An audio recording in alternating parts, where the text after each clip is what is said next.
Hey, how you doing? All right, how you doing?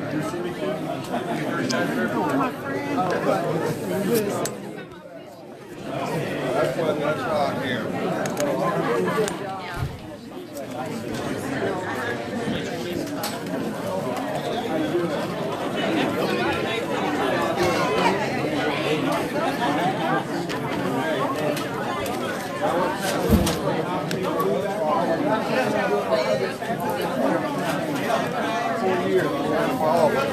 Okay. Thank you.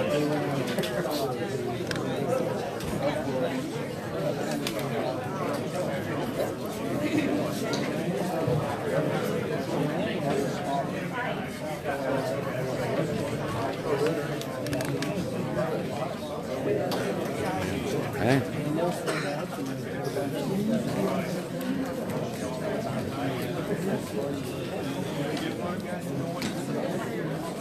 How are you?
I know. Let me go.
Good evening, ladies and gentlemen. Welcome to our December 2018 Planning Commission. I call to order. Reminder, please silence your cell phones, put on stun or buzz or something like that. And Amber, can you do roll call, please? Here. Here. Here. Here.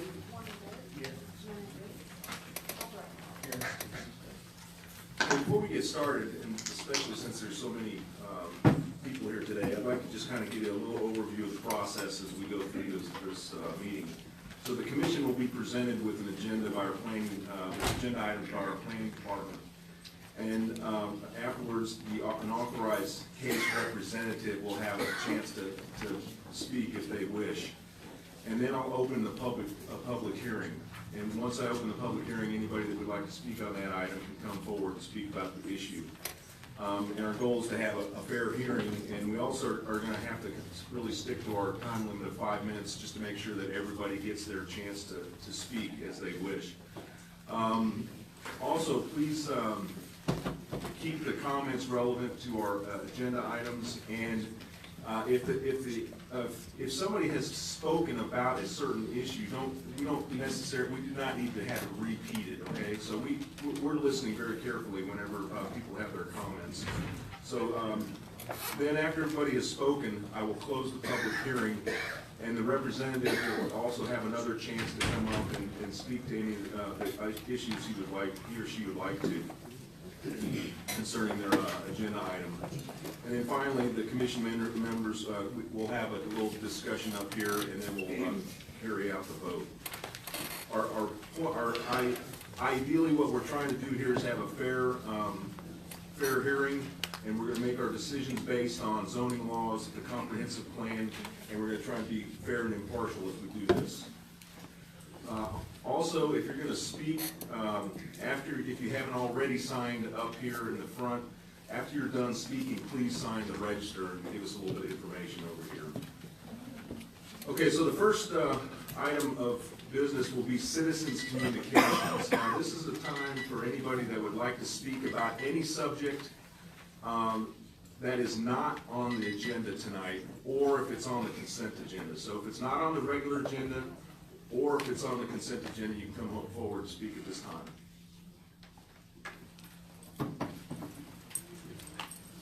If you start by saying your name and address, please. Sure, my name is Robin Jaffe. I'm at 562 Forest Park Circle. I'd like to share a slight statement with you over the noise that I hear in my neighborhood at the present. I'm requesting a moratorium on all new construction in the city of Auburn until the city can demonstrate that it can properly monitor and ensure to all citizens that their safety, health-related issues, and welfare are fully protected without question. The city has not adequately protected our citizens from toxic runoff into our water table, smoke from fires, and our hazards at construction sites. Thank you. Thank you. Anybody else like to speak?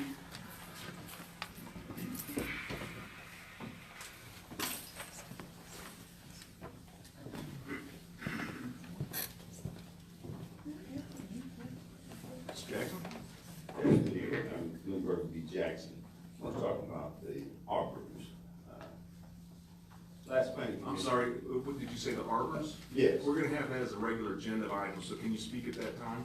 Right now, it's open citizens communication. If you're speaking on a particular issue, we'd rather have you talk at that time. Well, what if I just say something about the right of way on White Street? Okay. Okay. JTM, which previously owned a portion of the property that the Arbors is backing up to or is running on, we had an agreement to give to the city for the development of that development.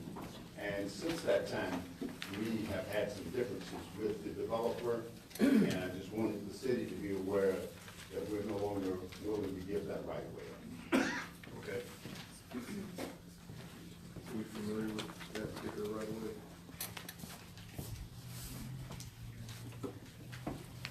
Over on White Street, you're familiar with the property. All right. I might have to address that later on. We'll speak to it at the regular. Okay, time. all right, great. Okay, anybody else, citizen communications? Okay, we'll move on to our first item of old business. Agenda item number 1, which refers to Auburn 57 First Edition. This particular application, this original preliminary plat was withdrawn by the applicant in favor of a new preliminary plat, and that will be addressed later in the new business section of this meeting. So we'll move on to item number 2, which is PL case 2018-584, the Corradino property. It's a conditional use request for a cottage housing development. Ms. Robeson, I understand we have a new approach to this, so you're gonna get some staff report. Yes, good evening.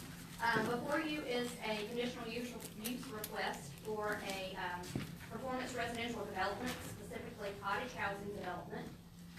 The property is located at the terminus of Judd Avenue and is located within the RDP zoning district, which happens to be one of our most permissive zones, allowing most residential uses and commercial uses, if not by right, conditionally. Single-family residential is the only residential development type that's allowed by right. All of the other housing types are conditional. The maximum density for this zoning district is 16 dwelling units an acre. The proposed development will consist of the cottage housing development as well as conventional single-family lots at the southern portion of the property. The overall area of the development is 18.82 acres. The conditional use request is dealing with the cottage housing development only, and that consists of 53 units on just over 13 acres. Cottage housing development types are intended to be smaller dwelling units for smaller households and are to be within an existing single-family neighborhood. The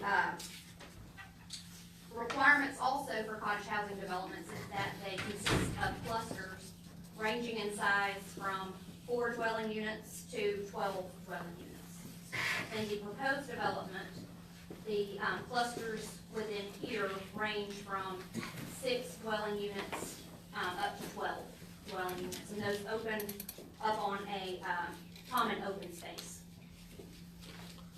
The conceptual plan shows that the units consist of 2 units that are 4-bedroom and 24 units that are 3-bedroom and 27 units that are 2-bedroom. The density for this proposed development is 3.98 dwelling units per acre, which is significantly less than the 16 dwelling units allowed within the RDP zoning district. The future land use for this area is neighborhood preservation, meaning that the housing type and the density remains the same, and is compatible with the surrounding neighborhood. With the exception of the insurance office, that I believe is right here, the surrounding neighborhood is exclusively residential, a majority of that being single-family residential. The property to the north of the development is the Shepherd's Cove apartment complex, and around the perimeter of this portion of the development is all single-family, although there are a few vacant, some vacant lots around. The average density of the surrounding neighborhood is 3.24 dwelling units an acre. And although a majority of the surrounding neighborhood is single-family residential, cottage housing developments were intended and envisioned to be placed on infill properties within existing single-family neighborhoods. And because these are detached standalone units, they will look like single-family homes in appearance. And they are also compatible with the surrounding neighborhood in the density. Because the units, the 53 units and approximately 134 bedrooms will increase traffic, a traffic study is requested. Buffer yards will be along the perimeter of the development, with the exception of the apartment complex to the north, since their life uses, a buffer yard is not required. They do meet their parking requirements. Each unit is required 2 parking spaces per unit, and they have provided 149 units where 108 are required. I believe that covers everything. We do have the floor plans for each of the cottage types. This is the 2-bedroom, 2-bath, the 3-bedroom, and one of the other requirements of cottage housing developments is that the top floor cannot exceed half the size of the bottom floor. So that's why you see so much space up here. That's the 3-bedroom. And I believe at the packet meeting Monday, y'all were shown elevations of some units. Those elevations were actually submitted for the single-family units. That will have to get preliminary plat and final plat approval through you guys. We did field a few calls on this development, mostly for informational purposes. We do recommend approval with staff comments, and I will be happy to answer any questions you may have. Okay, thank you. Mr. Slocum, you out there somewhere would like to speak on this subject?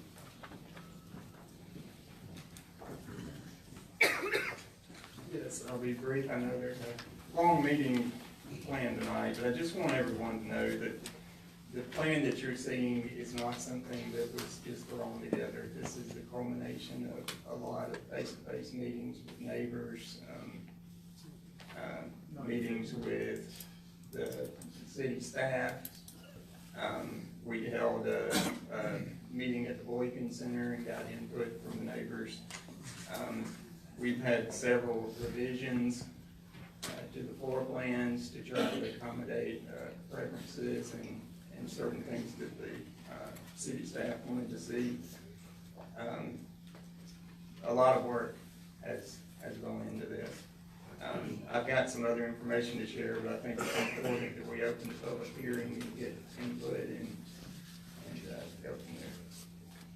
Okay, thank you. Okay, this requires a public hearing, so I'm going to open the public hearing at this time, and anybody that'd like to come forward and speak on this particular issue, please do so. And again, I remind you, when you come up, state your name and address, and then sign in. I've already done that. I have already signed in. My name is Burnett Tolbert. I live at 1241 Donford Avenue. Now, if I'm looking at the map, as I'm seeing it, I see my house down on Donford. I'm concerned that these cottages, and the gentleman, I'm not sure where he is, but he said he had a lot of meetings and he met with people face to face, door to door. I don't recollect anybody coming to my house talking to me about this planning. Now, I have attended meetings at the Boykin Center, and at those meetings, I think everybody was opposed to this construction, because our understanding is that this is gonna be mainly for student housing. And we're residential, you know, we built our house probably in 2005, and it's a really quiet neighborhood, and I'm not sure where you live, but I love being in a quiet neighborhood, and I don't wanna be interrupted with probably a lot of student housing or other people coming in, the traffic being jammed. That would just make my life complicated, and the others that live in our area. And if I seem a little nervous, it's because I'm excited about this, and I feel like our voice should be heard on a situation like this when you're building something. And I really do oppose to the gentleman that stood up earlier and said that they have talked to us, it's been a thought out process. I believe that it has been thought out by them, but not by the neighbors. And they haven't really said anything to us to say that this is gonna happen, and it's gonna happen this day, and this is how your area is gonna be affected. None of us know that.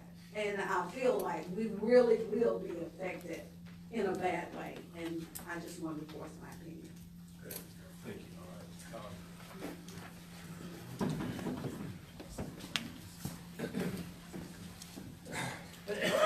Ricky Milton, I live on 400 Richmond Road.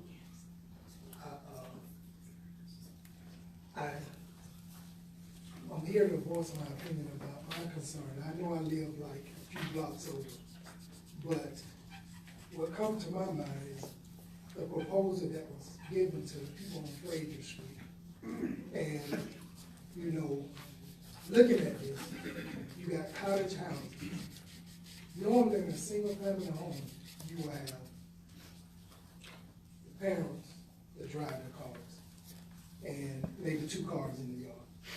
But I'm sure if this housing is developed for students, that you're gonna have cars hanging all out in the streets.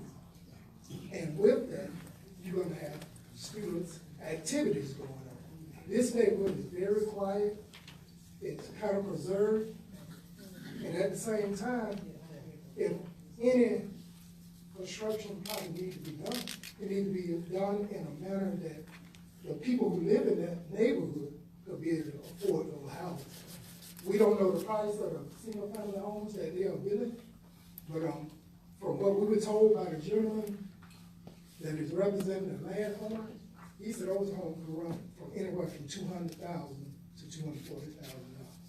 Now, the average home that I'm thinking about, in that neighborhood, the average home had to be no more than $80,000 or more, not over $100,000. So now you're looking at some property that is kind of reserved, but it should be it's reserved. It should be reserved for our usage, the ones in the community. And what I feel is this is like I'm sure you've got your boundaries, that you got your buffer zones, you got this and that you don't put in place to protect and preserve the neighborhood around it. But this is like a cancer cell. You know, you put your radiation seeds around the cell to try to kill it, but what if you don't get it?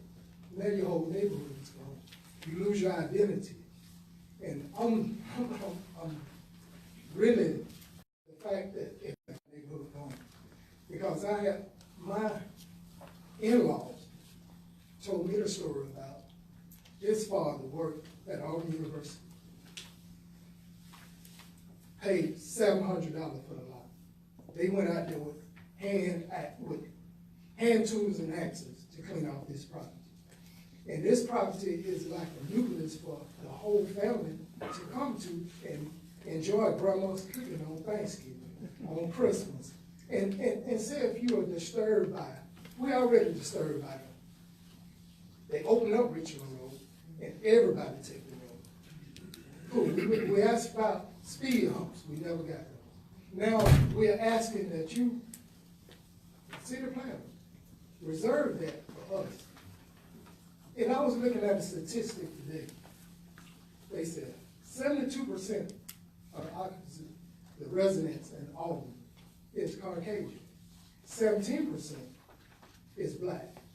Now, if you did a census report today, how much percentage would be black today with what went on with Fraser Street and what's going on with, it seemed like they are pushing us out of our neighborhoods and developing, they are seeking to develop only in our neighborhood.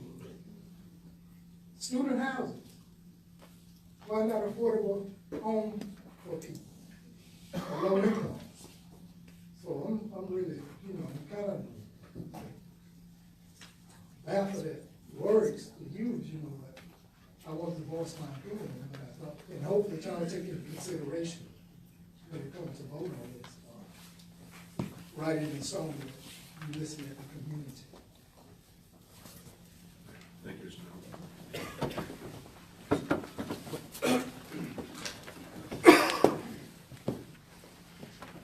Nolan Tolbert, 936 North Donahue Drive.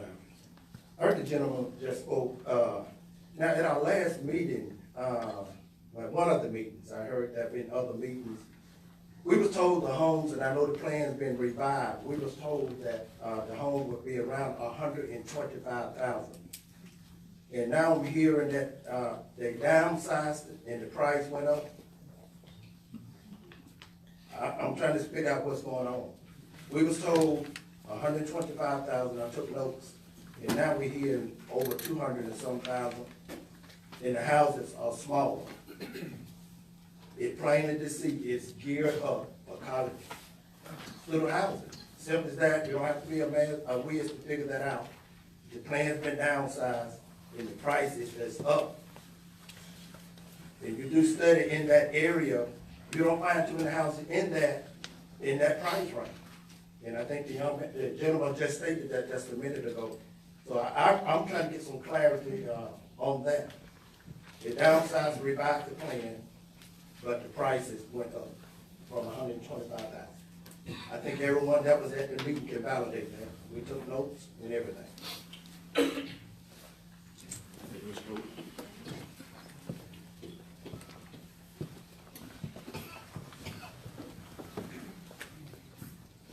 Ladies and gentlemen, once again, L.B. Jackson. I want to say that in my research and my dealings in the real estate market and my dealings with the city of Auburn for the last 40 years in the development industry, it is plain, it is blatant that this gentrification of Northwest Auburn is rapidly taking place. The people are at a very bad disadvantage. They can't afford to sell their properties and move. They can't afford to leave their churches. They can't afford to lose their culture that is in our neighborhoods. These people have built Auburn. These people have helped build Auburn University. And in the process, they built their homes here. They plan to stay here, live here, like you guys have. They don't have any place else to go. Most of them are retired. Their kids have no real intentions of coming back to any place but what we call home. We've lost several neighborhoods. West Glen Avenue disappeared. No longer there. Lots of African Americans lived there. They had families there. They were told that some other option would be available to them. So now what we're seeing is the displacement of families, cultures, worship places, and etc. This is happening all over the country. Don't let Auburn be a place that's labeled as a party to what's going on in the rest of the world. Blacks in Auburn, they don't have much. It's only 17, 18% of us here. And with that little bit that we have, not only us as a people need to protect that, but you guys, we're depending on you guys to do that. Just because we may be called a minority doesn't mean that we doesn't matter. We matter, we care. We just don't make the money that the big developers, in terms of the large developers, make to come in and change what they want as a new place for their development to grow. We got people out of California, we got people out of Florida, we got people out of Atlanta. They're rushing in, they're taking advantage of the poor black neighborhood. And it's wrong. It's wrong. We have only one resource that we can turn to. We don't have the money to fight it in court. We don't have the money to move. We only have you guys to protect us.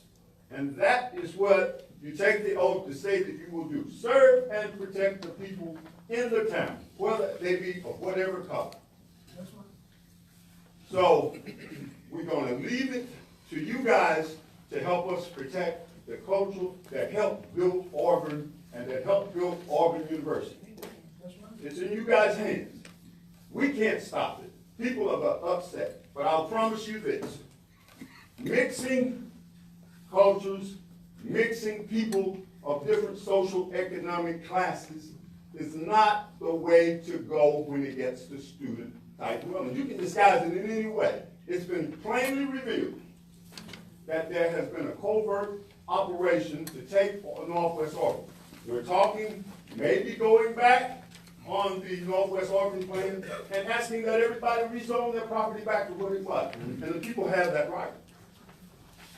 And we don't want to do that. We want to be a part of the growth in Auburn.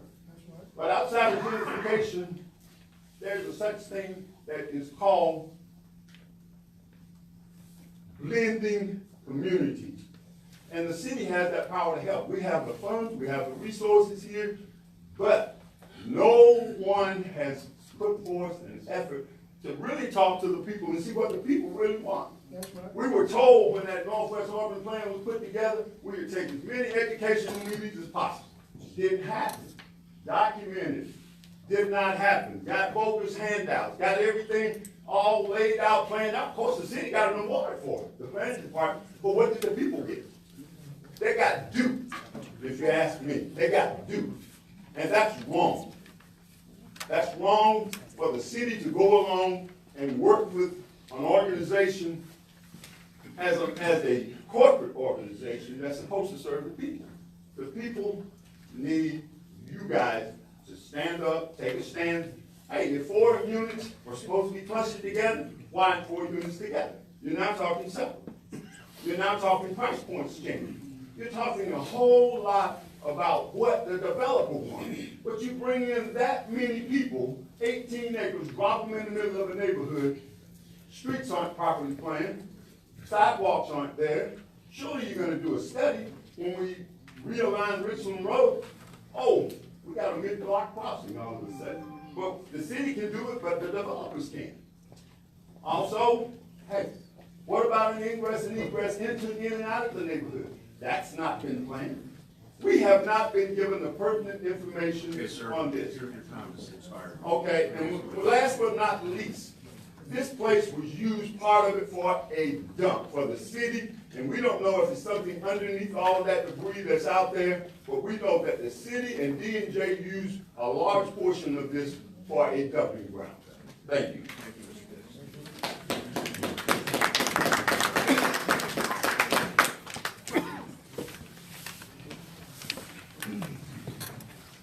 Good evening. My name is Ernestine Evans, and I am a descendant of this neighborhood, and I am an adjacent property owner as well.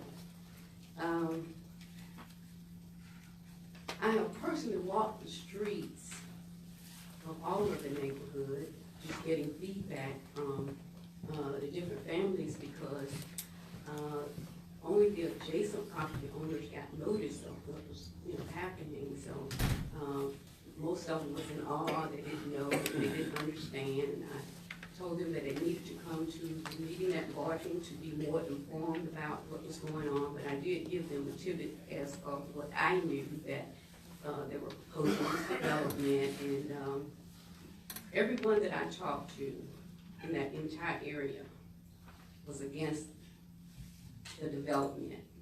They didn't want the changes.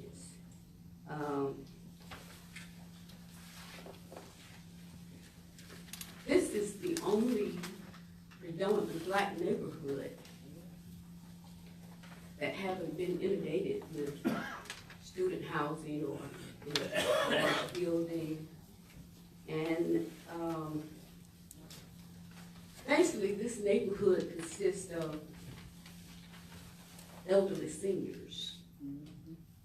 They're proud seniors, proud homeowners that work hard for their properties. And I told the working crowd that we had the meeting that my grandmother would get up in the morning, catch the back of a truck at 4:30, go pick 250 pounds of cotton to help buy our property. My grandfather farmed, raised cotton and vegetables. I even picked 105 pounds of cotton one day. Also, I had a great grandmother. Her two daughters were 15 and 16. They were sent to New York to be nannies, to send money back home to buy property, and this was on Bird Street. And there's a lot of rich Black heritage in this property. A lot of people are proud of this neighborhood.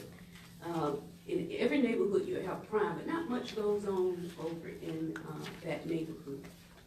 And just to allow this project to come in, it's gonna bring in a lot of traffic. A lot of traffic. It's gonna bring in noise. It's gonna bring in more crime. And I don't think that the elderly deserve it. I'm elderly now myself. Okay? And I'm just asking you all, just for the neighborhood, it's gonna be transformed into teenage and millennium occupancy that the neighborhood have nothing in common with. The neighborhood is neighborly. We know everybody in the neighborhood. And the number of houses they're proposing to build is almost as many as the whole Auburn have all over that neighborhood. We have like 100 and some houses in the neighborhood, and if you're proposing to build 79 on 13 acres or so, it's gonna be astronomical. So the elderly are fearful. They're a quiet neighborhood. It's going to be transformed.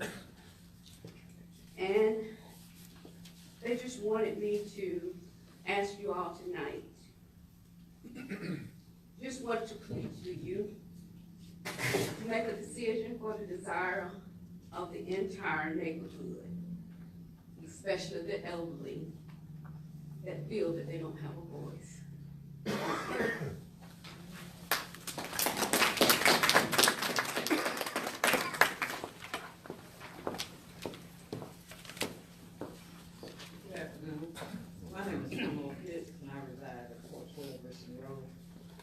And I'm also representative of Auburn Evans Zion Church. A bunch of our members live in this community, and I have a couple of points I would like to make. First of all, one of them is to ask the developers if they would consider partnering with the city for affordable housing on the front area, which is more into the neighborhood facing Dunford Avenue, and the density, less dense in that area for affordable housing. We have a lot of young people in our community that are searching for homes, but to no avail. And it's not, you know, the average job around here, $10 an hour. You can't afford a $200,000 house on that salary. So, to maybe come down to where it is conducive for them to be able to buy a home in that area. Two, ask the panel to look at the gentrification part of it. If this development comes in and brings in students, we have the opportunity presents itself that we will lose our representation on the city council. So it goes to that extent. Thirdly, cottages the cottages that I've already seen built here in Auburn, they're housed by students. It may not have been intended for students, but that's who house those, type of homes, the cottages. There is Auburn is top 10 retirees. Maybe they can become retirement homes. People retire. If I was retiring, I wouldn't want to retire to a $300,000 payment, you know. I'm not gonna retire, I was gonna downsize a little bit more, my golden year. But just reconsider that, and also, as Katie spoke earlier, the, traffic. Alberta Street is not Alberta Street, but Judd Avenue is too small for that amount of traffic, with that amount of housing units. It's already a problem going on with the construction that's existing. So, I think they need to revamp that intersection, as Richland has already influxed over the years. It will continue to influx. And thank you for your time. Thank you, Ms. Pitts. Anybody else like to come forward and speak on this?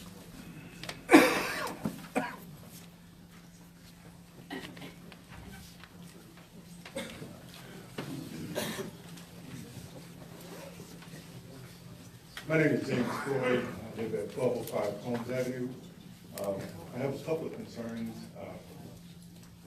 At first, I was somewhat excited to see what the properties or the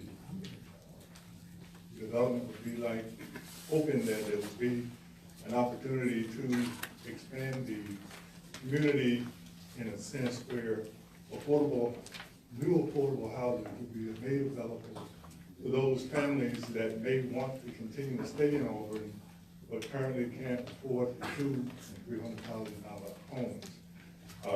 Actually, right now, I would like to upgrade and move into a newer facility, a newer home. But when I look at the map of homes available in Auburn, most of them come up at $200,000+. So I'm one of those retired people that got a fairly decent retirement, would like to, retire in a nice, comfortable neighborhood. Love the neighborhood that I'm in, but can't afford to anything that I could afford is outside of the city limits, and actually further into the rural area. So that was one concern. The other concern of mine is Jordan Street, that lower part of the development that borders Dunford. Is there an entrance going into that development from Dunford anywhere? Because Jordan Avenue right now is wide but narrow, and right now the only way of entering and exiting is on Judd Street. It looks, based on that development there, that there is a road that may lead out on Dunford.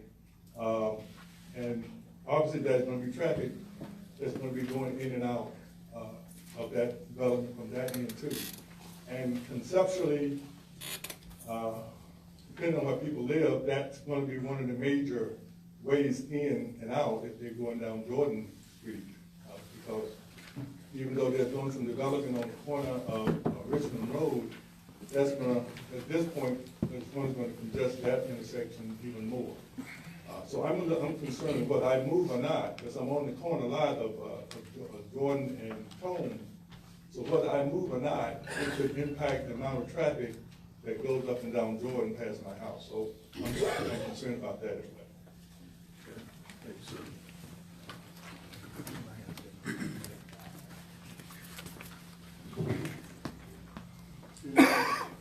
My name is James Washington. I'm not a public speaker. That's okay. Most of everybody has voiced their opinion about things that was on my mind. But basically what I would like to say is that the black people that live here in Auburn is very proud of Auburn.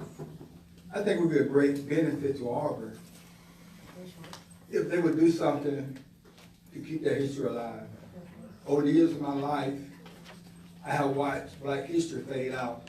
Basically what I mean is when the black people leave out the community change, their history lost. There are several places within the Lee County area that I know that black history have been lost, and I can remember at the time there was a great black history there. I would love if this council was now perhaps just look at the idea of maybe beginning to preserve some of the black history in Auburn. And I think the area that we'll discuss would be a great place to start. Because the people there, they have nowhere else to go. They have nobody else to turn to. All they know is where they at now, because most of the people been there for the majority of their life. So they're not accustomed to anything else. Just to leave home, whether you go somewhere, I mean, if you had an opportunity to go somewhere else and you don't want to go, and you have reached a certain age, it seems to have a place of it puts your life in jeopardy. I mean, people don't seem to prosper or live as long when they have to go somewhere they don't want to go. They be forced to leave everything they know. So I would hope that everybody take into consideration everything in this area tonight. I know that the people in that area, if they could, we would have it would be one of the great areas in Auburn. But we know that the city of Auburn have the ability to come in and help the ones that live in that community. At some point in time, we all have been taxpaying, or we have paid taxes at some point in time. I think it would be a great opportunity for Auburn to just show up in that neighborhood and show the people that everybody's grateful for what we have offered. Maybe we don't have the millions of dollars, but our labor, our culture, our idea. A lot of people have been served by us over, I guess what, I'm 60-something years old, so 60 years I've been around here. Even when we talk about where Martin Luther King Park, I went to school there. Down the road from there was the Lee County Trade Center, people went to school there. Don't nobody know that no more. I mean, that's history's gone. So what I'm saying is, let's try to preserve something here that somebody can remember there was some black people here. Thank you very much.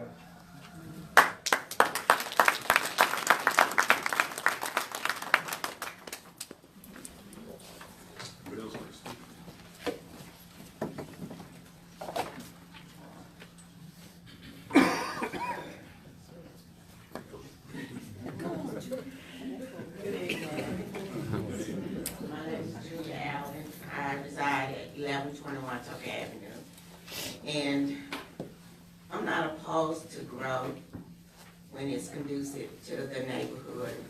I would love to see some subdivision homes go over there and not student housing. Everybody know that on the plans that they presented, they say single family dwellings. But we all know it's students that's gonna be there. And we really don't need that in our neighborhood. We're older people. We like to sit out on the porch and we don't care to hear a band or loud music all the time. It's a quiet neighborhood. So we would really appreciate if y'all just don't approve the cottages. Thank you.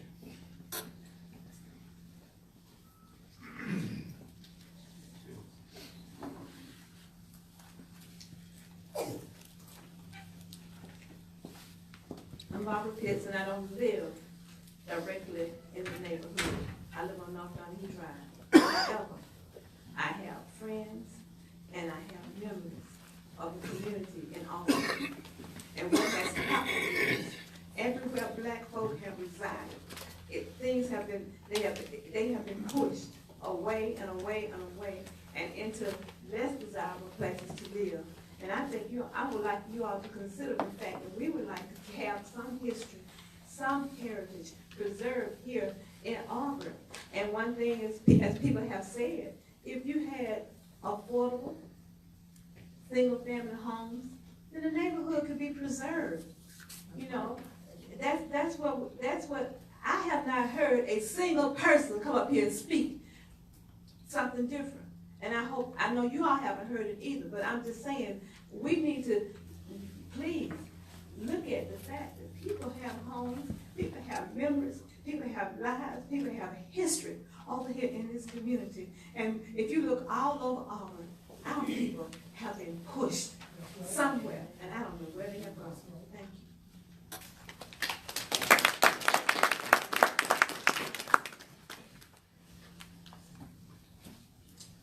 you. Anybody else like to speak? Seeing none, I'm going to close the public hearing and then ask if Ms. Slocum would like to address some of these issues.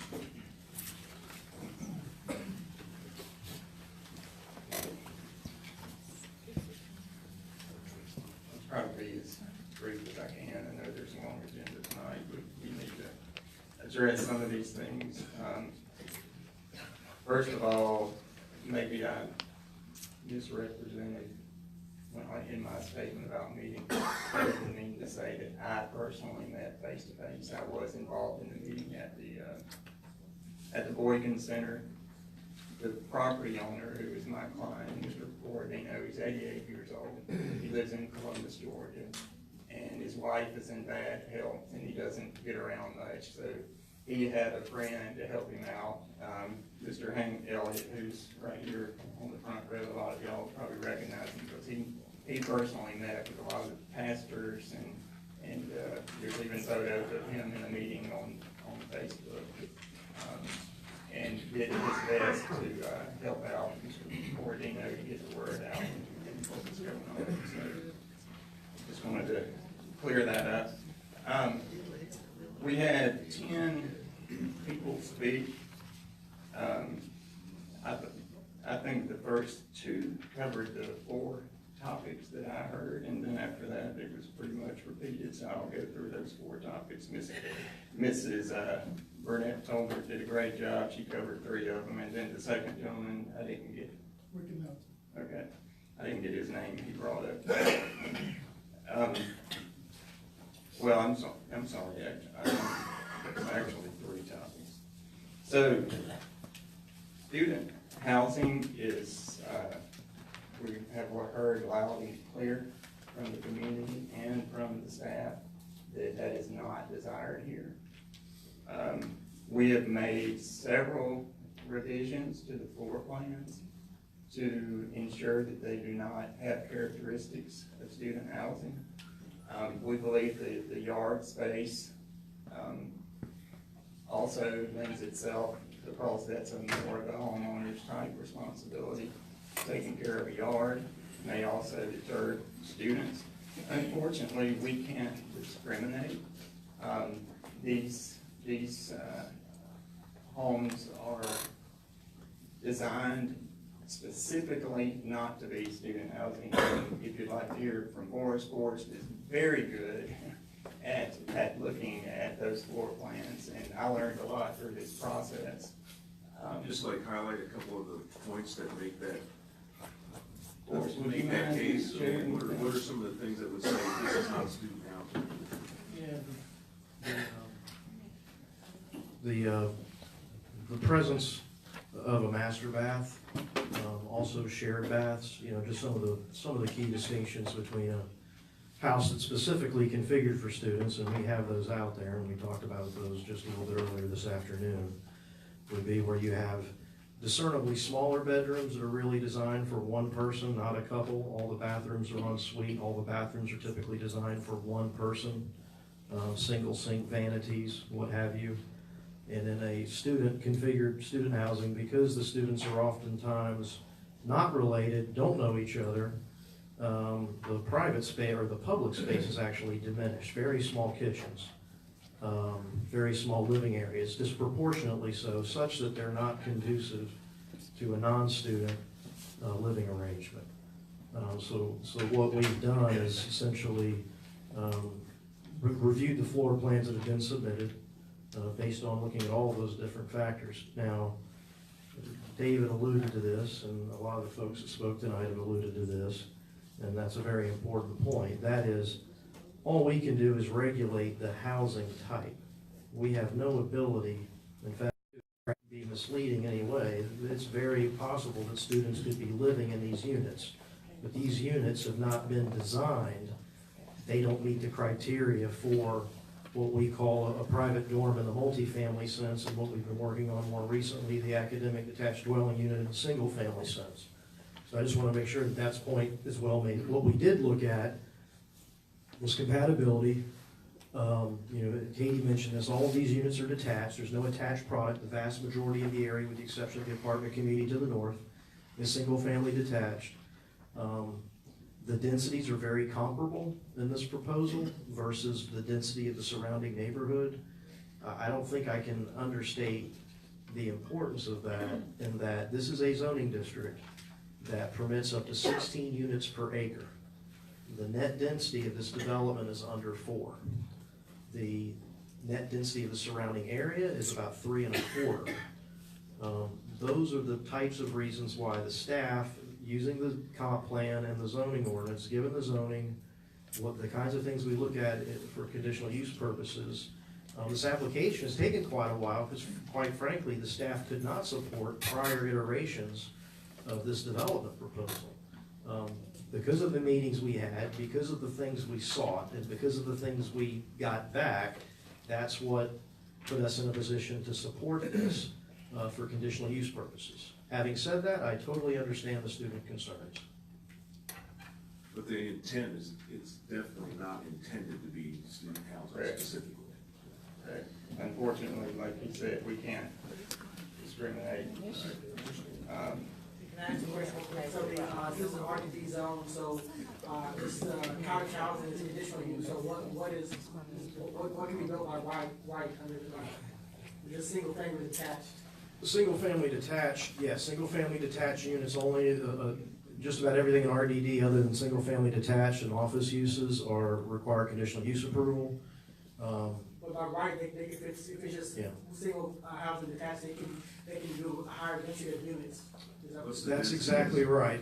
Hypothetically, what could happen is if this application were to be denied, and I just want to give everybody some possible options, or sometimes I think like a developer and say to myself, what would a developer do in a situation like this? And because single-family residential is permitted by right, it is important to stress that this land can permit significantly higher density than what this plan proposes. To what extent? Is it the 16? Quadruple. So they can put 16 units per. But they'd have to be single family detached, correct? Right, if they didn't want to come before you for a conditional use approval. Are these units fee simple? No, the cottage product is not fee simple. What you saw on the development plan, what you've got here is about 21 lots. This is what they're proposing to be single family. Of course, that's why it's not outlined, because that's not what's before you for approval, because this is showing by right development. The cottage housing element is what requires conditional use approval.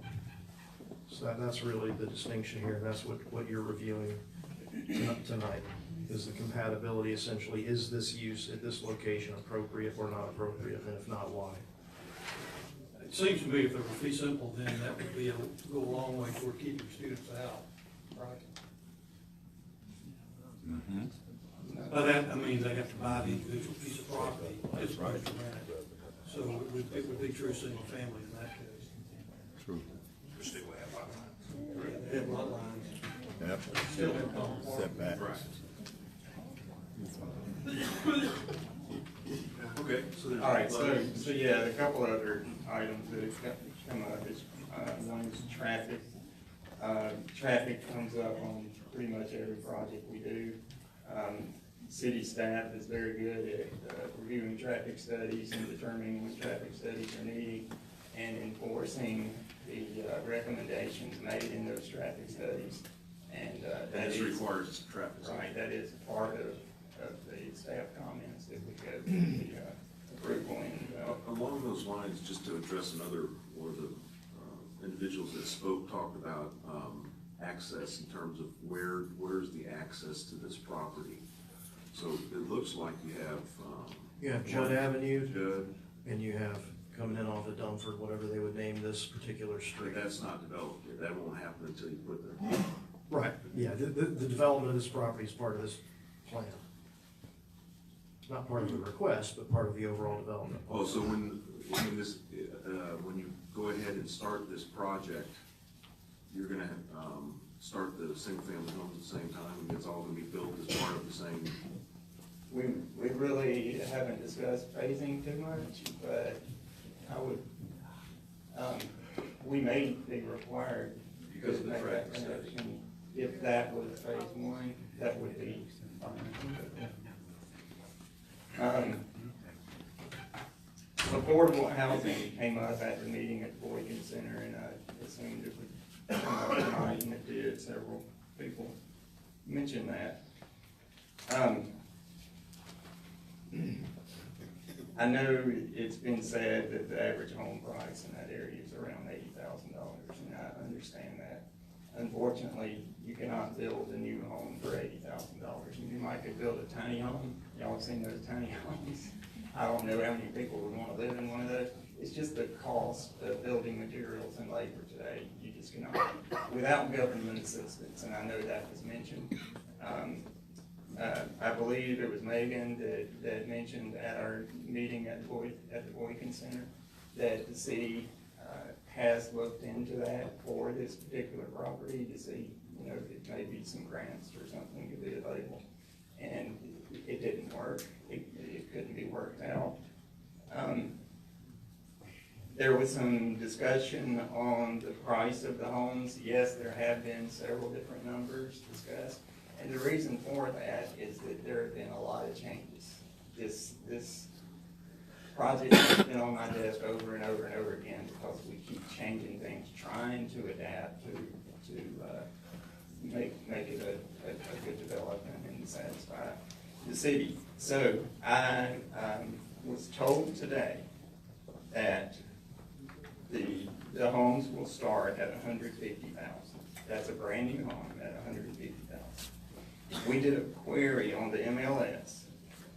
In Auburn, in the past 12 months, there have been 294 homes sold, brand new homes sold. 208 of those homes, which is 70%, were above $300,000. 85 of those homes, which is around 30%, was in the $200,000 to $300,000 range. One of those homes, of the 294, was under 200,000. It was 193,000. We're offering homes at 150,000, $50,000 below that lowest home price. That's a market that is not even served right now. That's giving the ability for small families, retirees, whoever, to buy a new home that currently they don't have that ability. So I want everyone to remember that. But how can they buy if it's not feasible? That doesn't necessarily mean that they have to be rented. They can be, there are developments all over town that are condominium. Okay, so they can be condos. Yes, yes. I think that's the points. I saw you taking notes. Did you have anything other than that? I think that was all of it. Well, the other point was just the heritage of that neighborhood. That's the one that's hanging over the room. What I wanted to ask is, are there any homes being removed off of this property for this development? So it's vacant property. Has it been vacant for a long period of time? It was a landfill. So not removing any current residents of the neighborhood in order to establish this project. Correct. And as I understand it, the project, has this land been in the hands of the same person, the ownership of the same person for a number of years? 15 years. So it's not. No. It was a landfill. It was a landfill. I mean, the current owner has owned it for 15 years, is that what you're asking? Yeah, it's not, they made some compelling case for some things. The concerns had to do with an intrusion into their neighborhood by newfound people who just discovered it to I don't like that term, it's used, but it's gentrified. Right. Intentionally gentrified, certainly change it, but what I'm asking is, this property is not owned by somebody who's just come in and bought it up. And secondly, you haven't removed any current residents from this property in order to establish.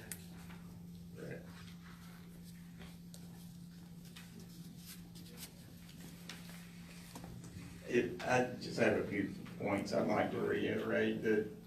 The maximum density at 16 units per acre, we're at 3.98. The minimum open space, 2.6 acres, we're gonna add 7.3 acres of open space. And then the price point, we're doing all we can to keep the prices well below the lowest price home in Auburn right now. So we hope you can see that we've made an effort to address concerns, and hope that you will go forward with staff's recommendation.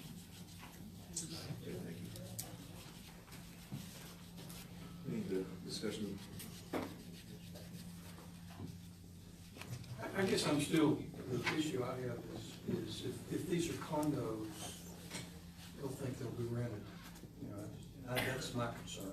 Transients that this is gonna bring to the neighborhood or the northern part of the neighborhood and change its character. And that's what we heard over and over and over again, which I think is important.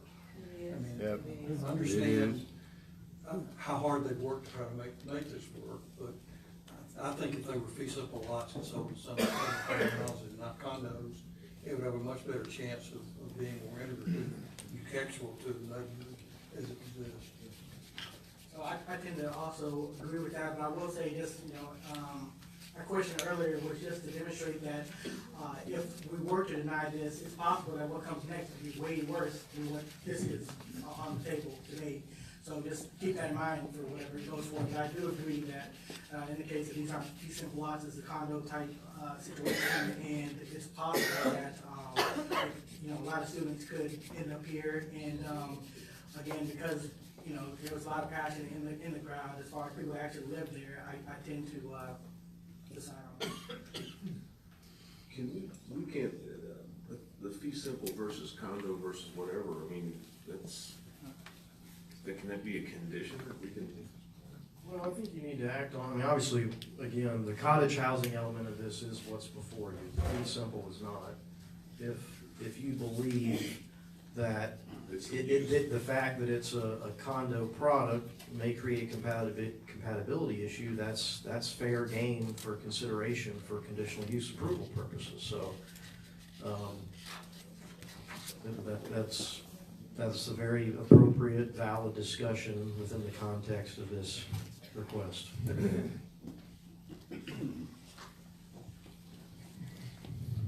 What would have to change in this layout he's got here for it to be acceptable?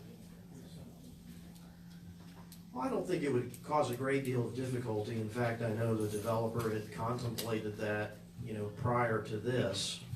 This was really kind of the result of some, back and forth meetings with primarily the staff and the developer. But certainly, if the developer, I believe, could fairly easily come back in with this property platted entirely with single-family fee simple lots. I don't believe that would be a particular hardship, other than, obviously that they've obviously been working on this for quite some time. But yes, that can be done, absolutely. The advantage to me, if it seems there, then you provide the affordable housing that we heard over and over was needed in this neighborhood, which I think would be a positive thing. But you're not getting that with the condos? Well, you could, but it's likely they're gonna be rented, and that's likely to be students. Where if it's a fee simple lot, there's a greater, that's not to say students couldn't buy them, parents couldn't buy those units, but it's not as likely probably.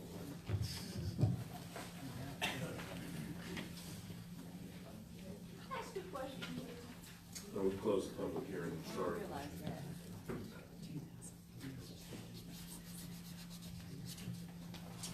Dan, is what I hear you saying, that we would deny this proposal because, given reason, we have to give reasons why we deny it, had to do with the condominium ownership proposal. And the compatibility with your Compatibility with neighbors, yeah. And that, then it could be resubmitted. Fee simple.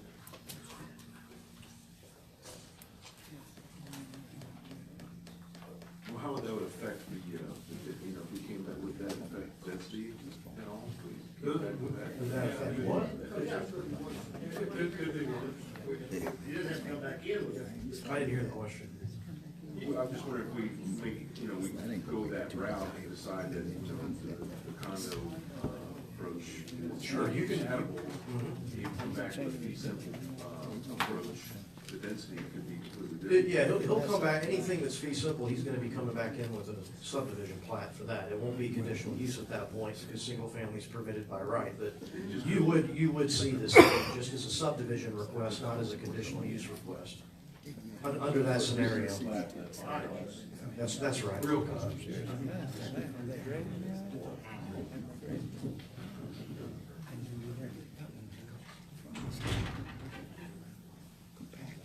Yeah, I think that's, worse of two evils. Well, I don't know, we don't, I think it's worth, personally think it's worth the chance. I agree. I want to move, we deny, based on comments we made earlier. I'll second that. So I have, a motion to deny this, this issue. And second, is there any other comments from the commission on that? Well, it's because of the condominium. Because of the condominium not being compatible, the condominium not being That's, compatible with this. that's on the record. Motion is second, all those in favor say aye. Aye. All those in favor, opposed say no. No. No.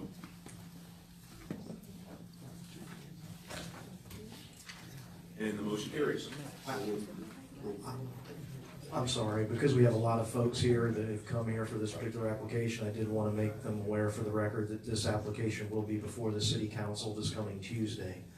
So the city council will have the final decision-making authority on this application. That would be the 18th, I believe. This is only a recommendation.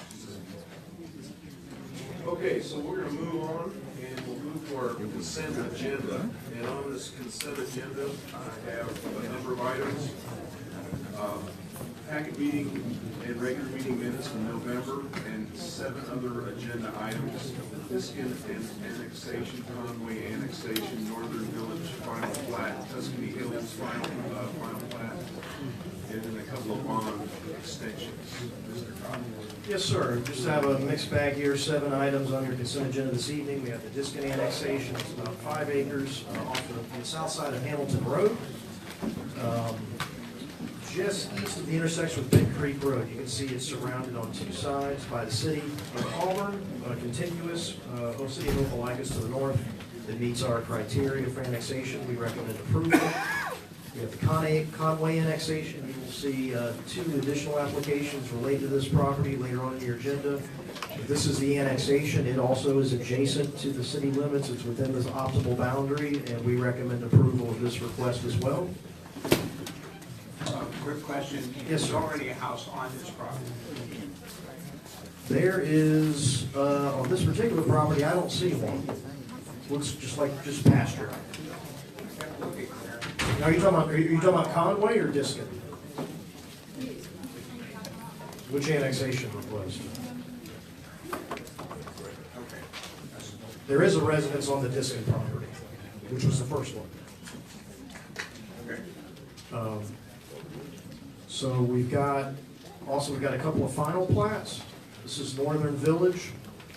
Saw a preliminary plat about a year ago. This is 48 twin home lots down at the terminus of Pitt Street, but the property will be accessed from Ross Park and Jackhampton Drive. Pretty straightforward final plat. There it is before you. We've recommended approval. That was actually the preliminary, that's the final. Then we have Tuscany Hills, Phase 6A. We're up on the north end of town now, north of Farmville Road, approaching the bottle at 147 and 280. This is just a continuation of the Tuscany Hills development that was initially approved back about 13 years ago. 37-lot conventional single-family residential subdivision in our development district housing zone. This is the preliminary that was submitted back last year, and the final plat, which is very much consistent with the preliminary. Staff's recommended approval.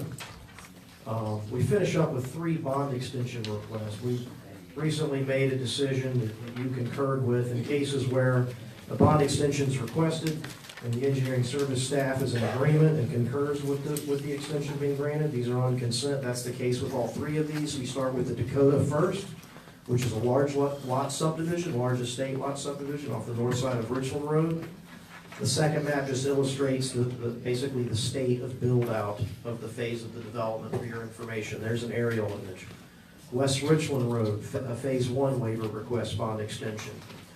I believe, just for your information, this subdivision is a little bit further built out than what this exhibit illustrates. So that was just that was a data issue that's being rectified. It is not really material for purposes of your consideration, but just in the interest of full disclosure, we've recommended approval, as is the case with the Oaks of Cotswolds Phase 2 waiver. So now we're back up on Richland Road, but now we're on the south side. You can see the property that's highlighted that's part of this phase of development. And again, this phase is a little bit further along to being completed than what this exhibit illustrates. So we apologize for that, but we do recommend approval. Happy to answer any questions you might have on any of the 7 items. Thank you. So this does not require a public hearing, so I have either discussion or a motion. Mr. Chairman, I move to approve the consent agenda, including items 3 through 9, as discussed, and include the minutes of the packet meeting November the 5th and the regular meeting November the 11th. Motion and a second. All those in favor say aye. Aye. Those opposed say no. Motion carries. Okay, we'll move on to new business. And the first item of new business is item number 10. PL case 2018-723, AU 57, first edition preliminary plat. Mr. Howell. Good evening. The case before you is for a preliminary plat of approximately 77 acres in the southeast of Auburn, located on the south side of I-85. As you can see, it's a fairly large tract of land. Most of the development in question resides in the western portion of the highlighted area. The area itself is divided between the comprehensive development district in purple, and then you have the development district housing in yellow underneath it.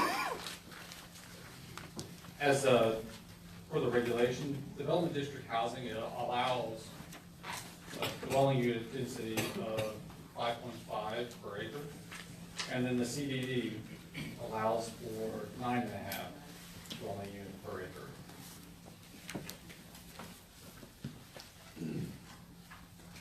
Applicant has proposed this lot layout. It's different from the previous case we heard last month, in that this one involves 23 townhouse developments on the northern section, and as such, the entire development is now performance.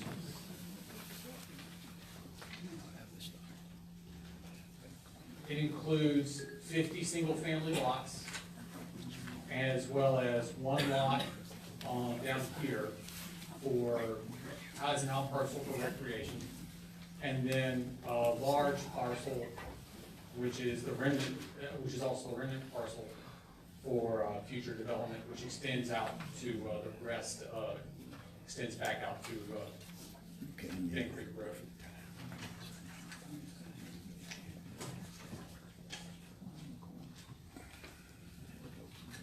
So because of the density of the residential lots in the CD zoning district, as represented here, is 3.5 dwelling units an acre. And in the DBH section, that becomes a little less than the 1.5 dwelling units an acre. The difference of that, that represents from those additional 12 lots versus the last one is an increase in density of about half a dwelling unit per acre. Because the other one was, previous average was 1.9 dwelling units an acre.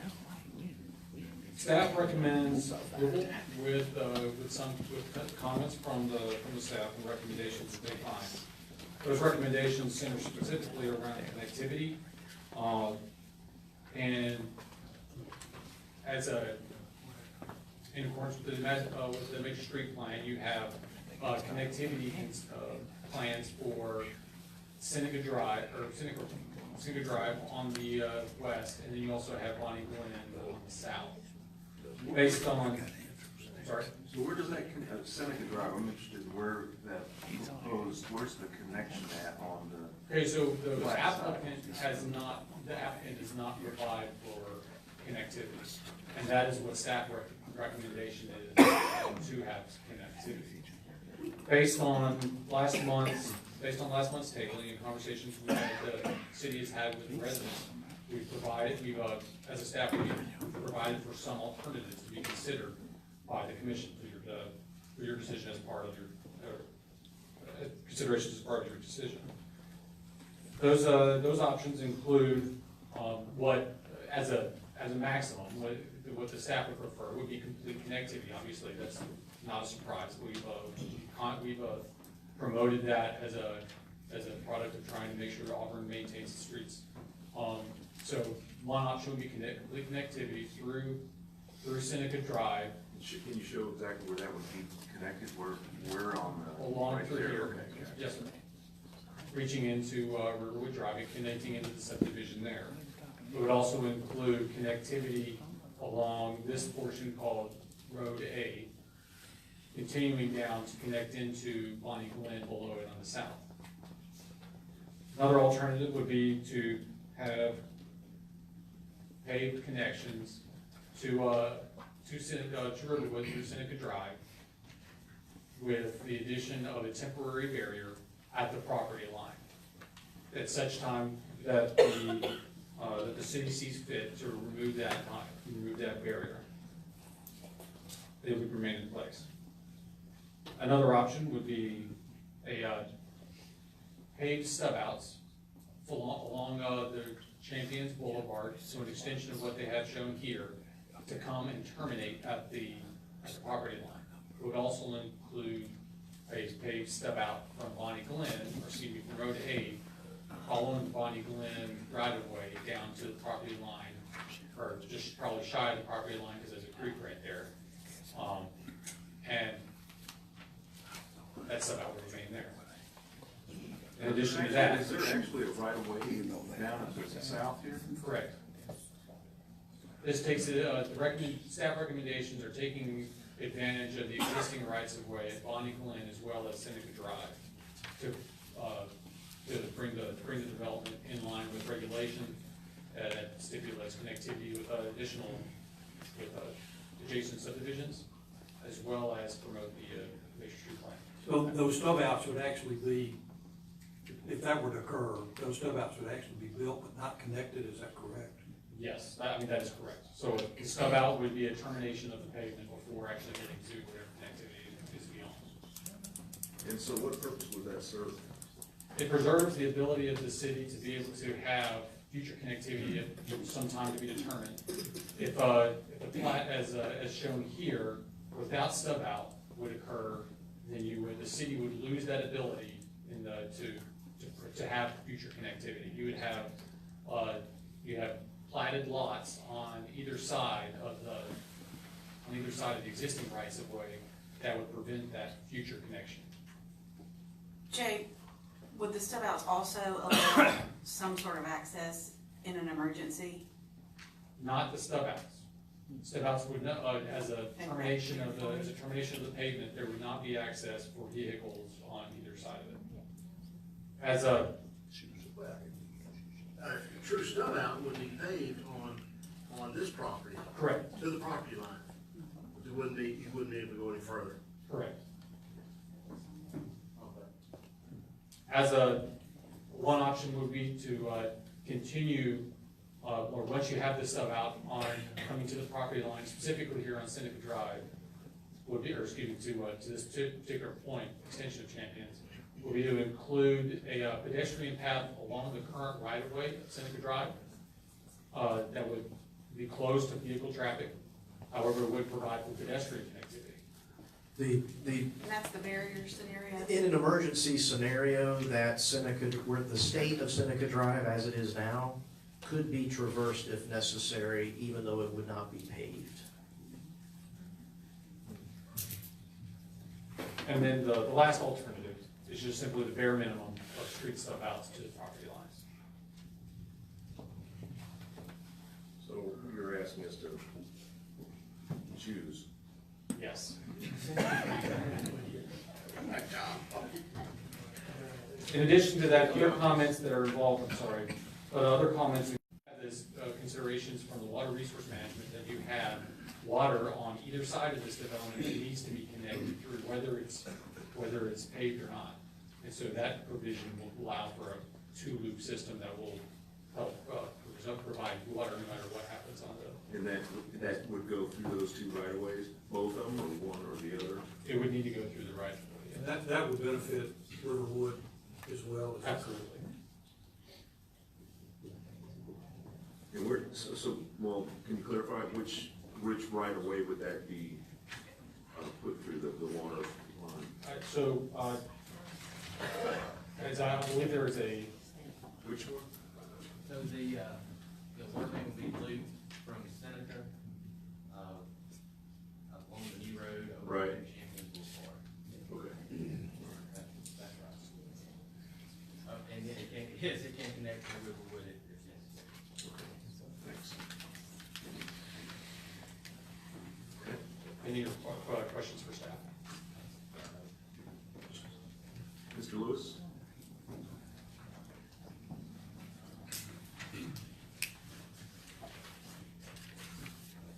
Parker Lewis with Hydro Engineering Solutions. I'm gonna try to cover a couple things so we can move on. Okay, so we have no issue with the water line connection. That's a great comment, makes perfect sense engineering wise. I don't think the neighborhood has any issues with that as well. The two neighbors that are adjacent to Seneca on both sides of Seneca, I think are okay with that. I think you've maybe seen the pictures or you've been out there, so you've seen the sort of landscape manicured lawn that exists between the two houses. So they understand the water line will come through there, tear up the grass, and then it'll be reclaimed. They're okay with that, and we're okay extending that as part of this project. We understand the extension. My client is fine.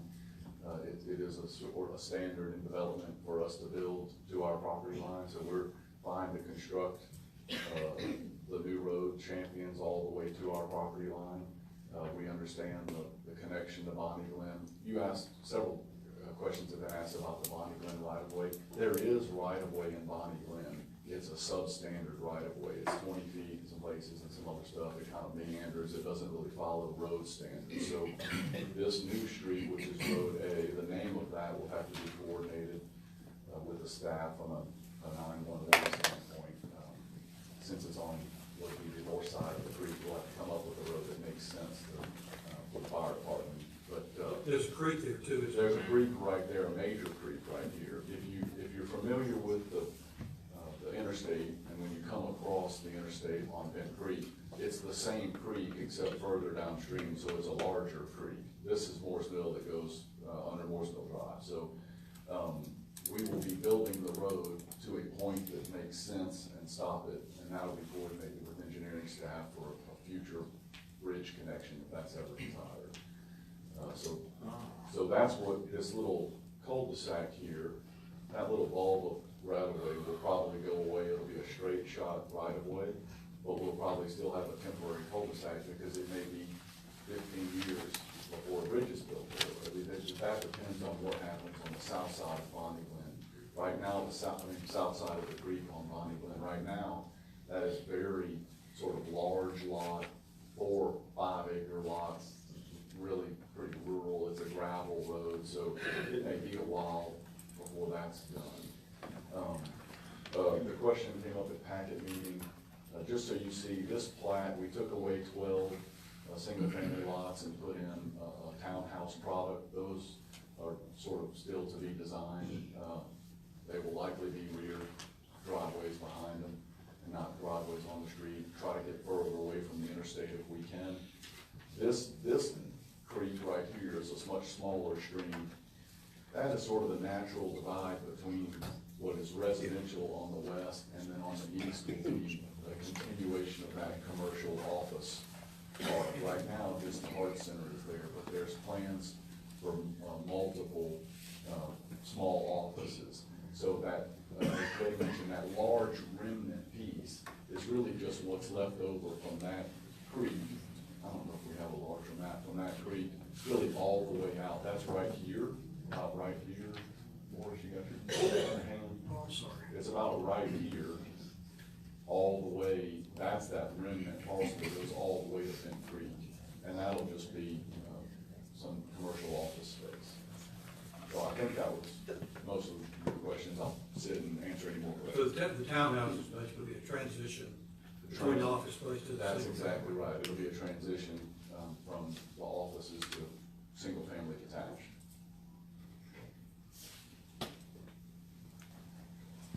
That's it. All right, thanks.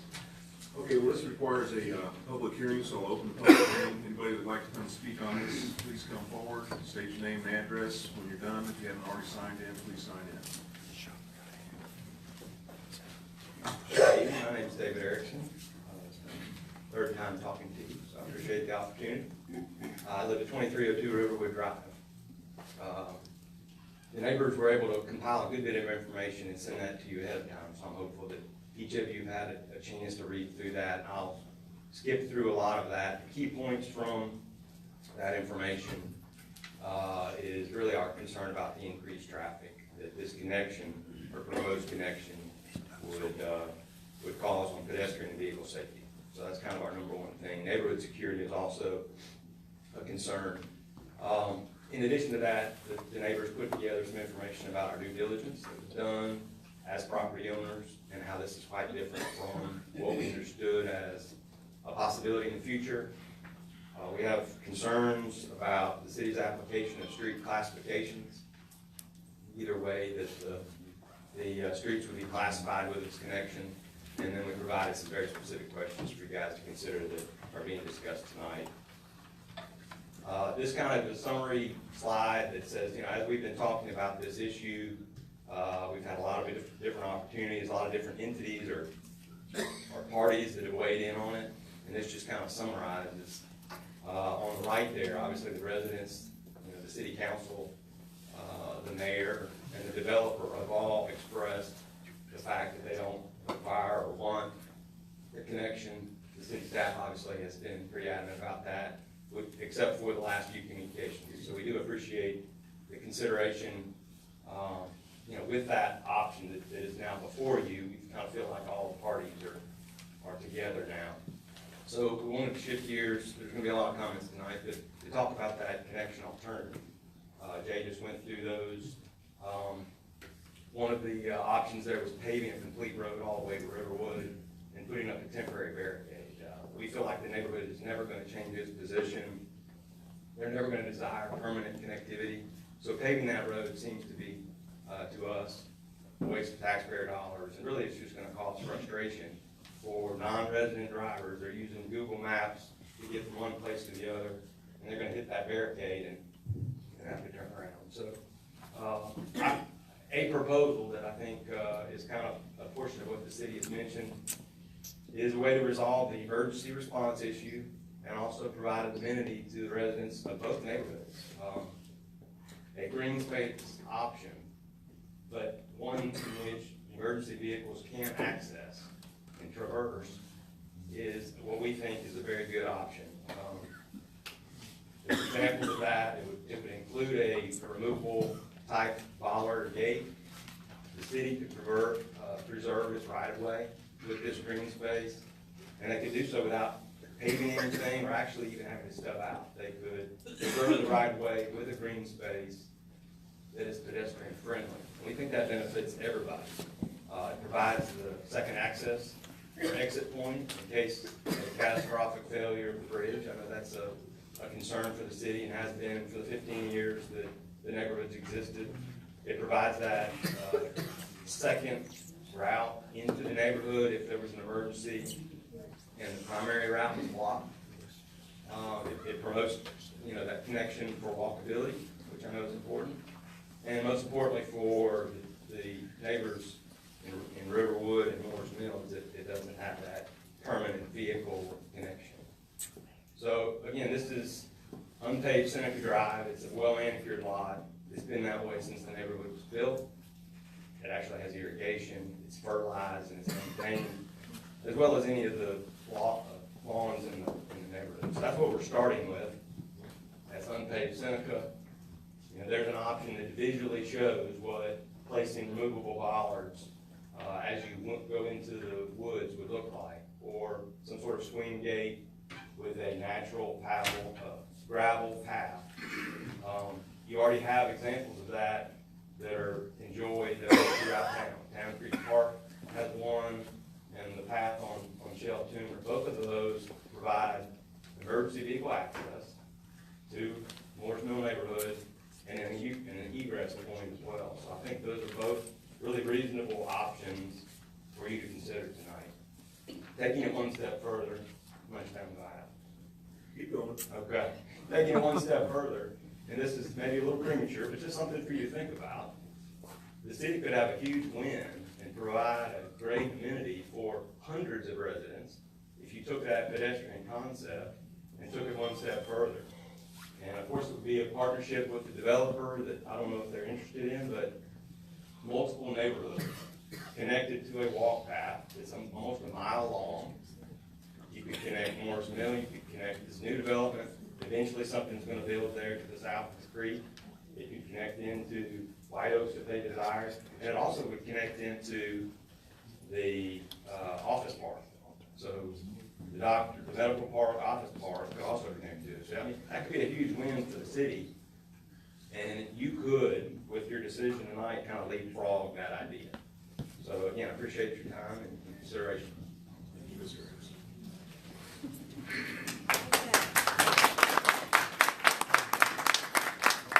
Before I get started, I want to make sure I know how to drive here. Is this the right button to go forward? Yes, sir. Okay. My name is Patrick Green, and I live at 2274 Riverwood Drive. I would like to urge the commission members to choose the city representative stub out on the co-property up to the property line and not to complete the connection through the Seneca into the Mooresville neighborhood. I believe that in general terms, connectivity is a good idea when and if it is compatible with the best interests of citizen safety and welfare. In this specific case, however, I do not believe it is not now a good idea, nor will be. When I purchased this property in 2015, I asked then City Manager Charlie Dugan about the Seneca property. He responded by sending me this map that we see up here, only showing a potential connection to Bonnie Glen. No connection to the interstate was mentioned in the city's response. A direct connection to I-85 is alarming to us, and apparently it was not on the city's mind just 3 years ago. The fact that the space that we're calling Seneca Drive was carved out in the original design does suggest an intent to realize some degree of connectivity, but perhaps simply to provide this right of way for emergency services. One fact in this case is unavoidable. The infrastructure of Riverwood could not possibly have been designed with a through traffic connector in mind, and particularly one that's a straight shot to the interstate. So I'd like to take a zoomed out look at our neighborhood here. You can see coming in, the street coming in from the G on Google, going up is Mooresville Drive, that's the main thoroughfare. You'll see the density of the housing as you go through to Moore's Mill up to the very top, get starkly denser in Riverwood Drive. It visually stands out. The red line is more or less what the connector would be. So we're talking about the interstate, and now 75 new homes having access there that are all being funneled through the highest density part of this neighborhood, which doesn't sound like a good plan. We have no sidewalks, and due to the short length of the driveways and the small garage, vehicles must be parked on the road. That means that children playing and adults exercising are required to just walk out in the street, with vehicles at the same time having to use the center line just to pass the parked cars. Even if we could now remove Riverwood and get a do-over on it, we still will not be able to insert the proper infrastructure that we require today for safety and welfare due to two physical constraints. And that's that we have the property lines on Waterville Drive and Highland and the interstate buffer kind of blocking our development in. The only way to make Riverwood safe or increase traffic flow would be to reduce density of the unit per acreage. In other words, the density of the Riverwood design itself that was approved some 15 years ago invalidates the concept of through traffic connectivity, much less going to the interstate and 75 homes. The Comp Plan 2030 cites connectivity as an option and that it may provide certain benefits. One of those benefits is reduced congestion. Morris Mill is a fully developed entity. There are no more empty lots, and so thus our traffic load is fixed. We do not currently have a congestion problem, maybe speeding, but not congestion problem. Improved walkability. As we've seen with the roads, more traffic down these roads that are already difficult to walk on would worsen that. Reduced maintenance costs and distance traveled. That might be a possibility, but it certainly wouldn't outweigh the risk impact of the area. And the last is improved emergency services, and I do believe that that is the only concern here, and that can be addressed without paving Seneca. Take a look at the next slide. This I wanted to show you is the Cope property, looking down to where the stub out will be made. There is a path here. It is crude. Could use some improvement, obviously, for emergency services. No argument there. However, if we go to the next one, we see Seneca again, as we saw before. And I don't know all the details of the developer's agreement in Riverwood, but there are facts that are contradictory to an intention to make this a through traffic connector. First, as you can see, this was built up and graded like a road, but then was professionally sodded. The only impediment to emergency vehicle, fire truck, or anything is that curve right there. That's all they have to negotiate. Also, the developer installed an irrigation system down the middle of that right of way, starting at that sprinkler head you see there, that connects to my dwelling. The previous owner and I have maintained this property in lawn condition, including 6 annual true green treatments out of our own pockets and mowing with push mowers. We have never considered this land ours, but only an amenity for the entire neighborhood. It has been used for countless football games, soccer games, picnic, and neighborhood get-togethers. So in conclusion, since Riverwood was not designed for this type of a permanent connector, I urge you to do the stub out and leave Seneca as is. Making a paved connector with a barricade for no through traffic would only be an eyesore and does not make sense. And once we pave it, we cannot unpave it. Thank you very much.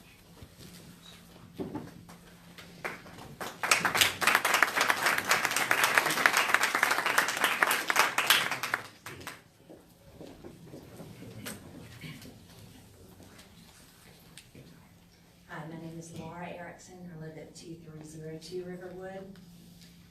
And when we bought our home on Riverwood 2 years ago, just as our neighbor Patrick was just saying, we did our due diligence, and that revealed a possible connection to Bonnie Glen in the future. That was the only information available to us. There was no information about this new development or a potential connection to Bent Creek Road or to I-85. So we accepted this possibility knowing that Bonnie Glen was not a densely populated road and it would not greatly increase traffic on our street if that connection was made. Now that this new connection is being presented, a connection which none of us in the entire neighborhood knew about when we bought our homes, we are all greatly concerned about the safety and well-being of every resident of this neighborhood in the event that a cut-through road to the interstate is run through our streets. We have no sidewalks at all. The design of this neighborhood was to be tree-lined streets with no sidewalks. So our only way to walk, jog, push baby strollers, walk pets, or have our children walk home from their school bus stops is to walk on the road. Any increase in traffic will increase the danger to our residents. There are also sharp line curves that are difficult to navigate when driving.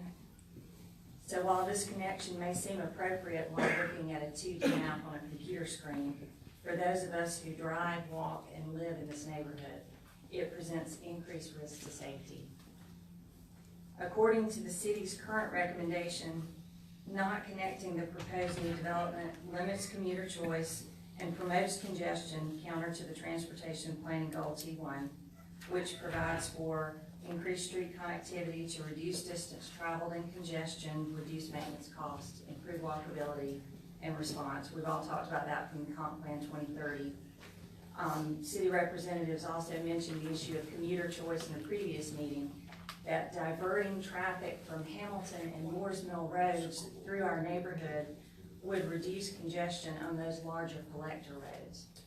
That they are larger collector roads and ours are neighborhood streets. As Patrick said, we don't have any traffic congestion and we have walkability by walking on our streets. Funneling commuter traffic through our neighborhood to the interstate may appear to meet that T1 goal in some respects, but at the expense of the safety and well-being of a large neighborhood full of people. It would actually increase congestion and limit walkability throughout Moores Mill. There would be little benefit to the school buses as the new development is in a different school zone. Our research shows that emergency response times from Station 3 on Ogletree is not improved for either neighborhood with this connection, even though we can understand wanting the emergency vehicles to have that access. Trash collection vehicles must service both sides of the road, so they would see little benefit also. The last sentence reads that staff is sensitive to the concerns of the neighborhood and recommends that an alternative be considered to not immediately connect Riverwood Drive to Seneca, but to preserve that possibility in the future. The reasons that the residents of this neighborhood don't want the permanent connection are not going to change over time.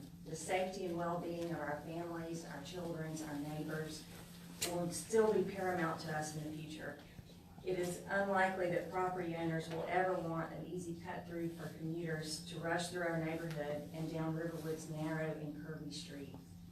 We are unsure of what it means to be sensitive to our concerns if there is any chance that our neighborhood will be used as an interstate cut through in the future at any point in time. And we have not yet had an option provided to us that will alleviate those concerns other than the compromise that my husband mentioned earlier.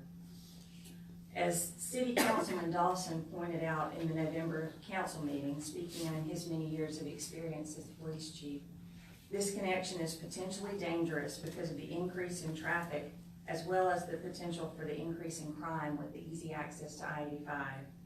He saw no benefit to the connection and expressed his opposition adamantly. The mayor and several other members of the city council also expressed their opposition. No one on the city council spoke in favor of it. No one in our neighborhood supports it. The developer doesn't support it. As I said, the former police chief doesn't support it.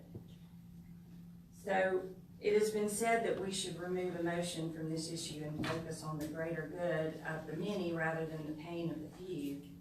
But how can it truly be for the greater good if no one supports it and there's not a pressing need for it? And it's not a few people, it's an entire large neighborhood full of a lot of people.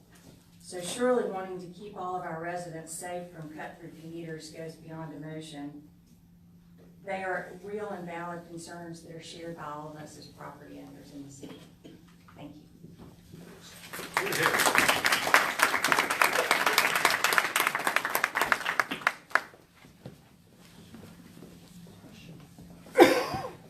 Good evening, my name is Amy Sorrells. I live at 2265 Riverwood Drive. I'm actually almost directly across from Seneca Drive as you see it on the screen. I would like to echo not only the concerns that were already raised by my neighbors, but also just remind that I know we're proposing a traffic study, but I know I've lived at my home for 13 years. When I bought it, we bought it with the understanding that my children would play football there. They would gather there with their friends, but there would not be any, actually, the reason we liked our house was because there was a lack of access back there. We live on a cul-de-sac street. It's private, it's quiet. This area right here that has about 8 to 12 homes has no less than 43 cars that park there. The house directly across from me has 7 alone. So that right there tells you that there is congestion. As far as parking cars, so when you have 7 cars in a driveway designed for 2 or 3, there are cars on the road. So when you come up over the hill, you cannot see. It's a very blind area. I think Mr. Erickson has submitted those photographs to you. We also don't have the benefit of any traffic calming devices. As long as I've lived in Riverwood and Morse Mill, there's a 3-way bridge stop that in every house that would be on that bridge, we would anticipate would then use Riverwood as a cut through to get to I-85. So you're talking about probably about 1,500 cars back and forth in the course of one day. We do not have speed bumps, we don't have roundabouts, we have the bare minimum of streetlights, and we don't have sidewalks. In addition to that, the prior maintenance on this has been done by the 2 homeowners and the previous homeowners there. I've seen 4 different homeowners come through there. That lot has always been maintained with no incentive to do so. They don't own it. They could have let it grow up. They could have let it become a nuisance or an eyesore, and they did not. The number of children on Riverwood, a conservative estimate, is probably about 63. I know we have enough in Riverwood Drive or in Riverwood subdivision alone to fill up an entire school bus for our elementary schools. The number of cars that already congest the road as it is will be exponentially increased. Like it or not, again, to reiterate, easy access to a major street or to a major interstate is a contributor to an increase in criminal activity. And again, one of the main reasons that I bought my home was the lack of access from that major road. We are not a connector road. While the proposed neighborhood that will purchase on OU 57, and I have no qualms with that whatsoever, I am a real estate agent, I make my living by selling homes, so I'm excited about the possibility of new homes there, but they will have the understanding that they will have a connector street. When I bought my home, there was no such understanding, nor has it ever come to our attention. When our residents met with our city council and city representatives, 6 out of the 9 city council members vocally said that they did not see the benefit. The developer, obviously, on his submitted plat does not even put in the connection. We had to kind of guess where it was on Seneca Drive. And if the commissioners insist on allowing the city to have their road, that we would still like to request that alternative, such as what White Oaks did. They have a gate, they have an area where if they needed to do that, or the proposals that have come up tonight. We have seen other areas in the city where the connection was made. I'll submit Willow Creek and Richland Road, Lundy Chase. I would be willing to bet that anyone over there that was affected by that would tell you what a failure that has been as far as traffic. And they even have the benefit of having traffic calming devices such as speed bumps, but they have seen an exponential increase in their traffic with people trying to get off of Richland onto Highway 14. Let's see. Again, because it even is a platted stub out, but there are no curb cuts, and the width of our road does not support having this additional, we don't even have lines down the middle of our street to tell you which lane is yours in there. So there would be quite a bit of money and infrastructure that would need to be done to support this. So I would appreciate the council considering our, the planning commission considering our request to have just the more, the prettier option to have the connectivity. I do understand that. I think that would be a great amenity to our neighborhood and a great selling point in the future. Thank you.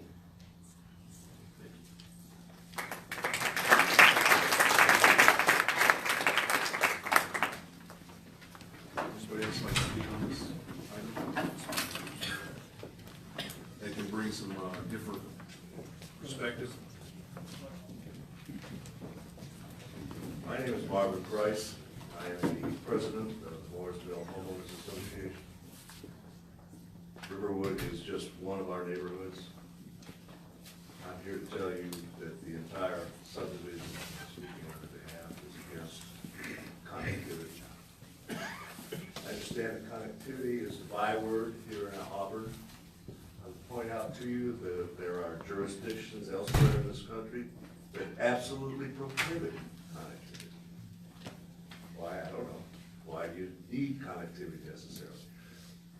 My point is that I don't know what's right, I don't know what's wrong.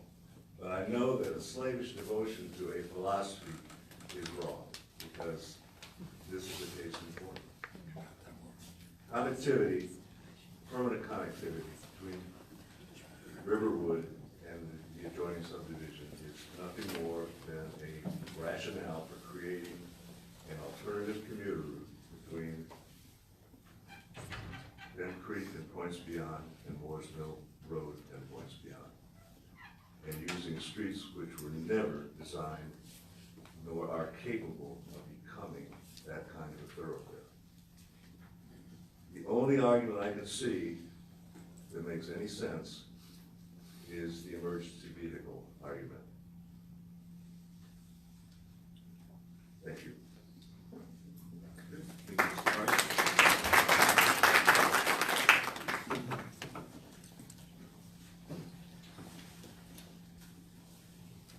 Good evening, thank you for the opportunity to speak. My name is Dan King, I live at 702 Moores Mill Drive. I've been a resident of the Moores Mill subdivision for about 10 years. I spent a lot of time on Moores Mill Drive as a walker, a dog walker, and a cyclist. And I'm always amazed at the amount of traffic coming up and down Moores Mill Drive. And it's easy to be sensitive to the traffic, because I think as all of you know, there's no sidewalks in Moores Mill Drive. So you have to walk in the street, car comes by, you're walking your dog, you gotta get off on the grass and off in the sidewalk. So the vehicle load or the traffic load on Moores Mill Drive is a pretty big issue for us who live there. It seems to me the issue before the commission this evening is, does the city's somewhat vague desire for connectivity outweigh the negative impact of the conversion of residential streets not meant to be thoroughfares into thoroughfares, and the negative impact on pedestrian safety that will result? If I could ask a question, if this new subdivision is built, what school will it be served by, elementary school? I don't know. How can you guys not know that? Is it Ogletree Elementary? You have to have the board, you have to have this, ask the school board about that. Well, let me tell you why I think it's a perfect question. My concern about the subdivision, which I think got worse with the addition of the 23 condos or townhouses, everybody in that subdivision is gonna cut through Riverwood, which is a very narrow road. Yes, but so the school traffic is gonna be exacerbated pretty good. And then they're gonna use it as a cut through to go to Publix or Hamilton's or Lucy's or wherever they tend to go, as we all do, because that intersection has a lot of retail things. And so this will not be a rare, relatively unused cut through. It'll be a highly used cut through by everyone in the subdivision. Going in the other direction, I think it'll be rarely used, because it's frankly easier to go down Ogletree and get on Bent Creek and get up and go to the highway. So I think all the burden of the negative impact is bared by the Riverwood and Moores Mill residents. I don't see any benefit that we derive from this new subdivision in any way, shape, or form, frankly. My request to the commission today would be to deny all options except possibly an emergency vehicle option. Thank you.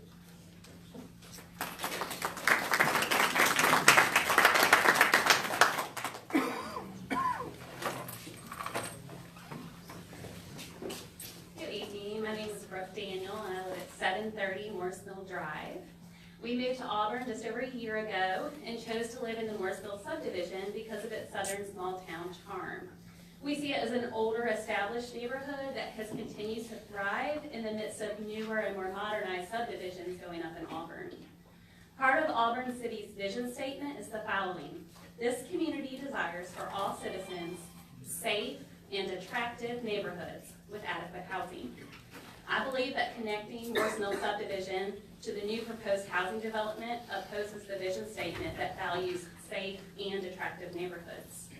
First of all, it's the question of safety. I'm a mother of 3 children, ages between 8 and 11. They proudly attend Auburn City schools and ride the school bus. There are currently up to 40 daily bus stops just along Moores Mill Drive. This would definitely be affected if there was a connection. Although Moores Mill Drive is classified as a residential collector road, it does not meet the current criteria that's set forth in the Auburn City's Design and Construction Manual. According to the manual, the design speed should be at 25 miles per hour, and it's currently 30 miles per hour on Moores Mill Drive. It also states that a residential collector should have sidewalks on both sides, and we have no sidewalks at all. A traffic study was done many years ago on Morse Mill Drive and found that the average driver was already going well over that 30 miles per hour speed limit, which is faster than what the 25 miles per hour speed limit should be. Research has shown, this is from the government, that speed reduction has a dramatic impact on pedestrian fatalities. 80% of pedestrians struck by a car going 40 miles per hour will die. And at 30 miles per hour, the likelihood of death is still 40%. This is not acceptable for the people in our neighborhood who walk, jog, have the dog walkers, and most importantly, the children attempting to go to or from school or are playing in the neighborhood. When one considers the absence of sidewalks, the speeding traffic, the limited visibility because of tree canopies, curves, hills, and poor street lighting, there are major safety concerns for our residents. Increasing traffic flow can only make that situation worse. Beyond the concern of dangerous traffic conditions, I'd also like to address the concern of increased crime, as highlighted at the City Council meeting by Councilman Dawson. He stated that any neighborhood with multiple entrances is more likely to experience burglary. I have a research project with me that was done to focus on the impact of connectivity and through movement within residential developments on levels of crime. They found that high levels of connectivity and through movement contribute to higher levels of crime. Also, the literature supports that these increases in burglaries were the greatest when street segment connections led to a major traffic thoroughfare. And I think we can all agree that I-85 would be a major traffic thoroughfare. The proposed new connection would be with Champions Boulevard, which basically would empty out at that I-85 interchange. Although the COMP 2030 plan has somewhat replaced the Auburn 2020 plan, I thought it was worthwhile to mention that the Transportation Committee was asked to examine a wide range of issues in the 2020 plan, including the following question: how can we ensure that our local streets are not viewed and used merely for moving traffic, but instead become streetscapes, which add to the vitality of the neighborhoods? I think this question is important as we consider the negative impacts not only on the safety, but also the quality of life of residents in the Morse Mill subdivision. Quality of life also relates to the Auburn City Vision Statement, as it states not only safe, but also attractive neighborhoods. I believe adding a cut-through makes our neighborhood less desirable. It could eventually decrease our property values, and it could significantly change the quality of life for residents living along these roads. Citizens' quality of life was valued and discussed in the Auburn 2020 plan, and it stated that new development should not shape the character of our community, but rather the character of the community should shape new development. I personally believe that this road connection would be a travesty by allowing new development and fear of the future to outweigh the values, safety, and quality of life of the residents in the Morse Mill subdivision that still want to call Auburn the loveliest village on the plains. Thanks for your time.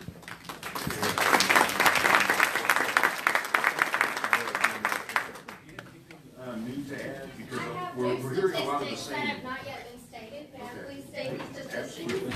Okay, good evening. I'm Amy Green, 2274 Riverwood Drive. Thank you for allowing us to speak. I have a prepared statement opposing the connection with more statistics not yet stated, please. Because of the lack of sidewalks and the expected increase in traffic this connection would bring, the subject of adding sidewalks may be offered. The commission needs to understand how difficult and expensive this would be on Riverwood Drive.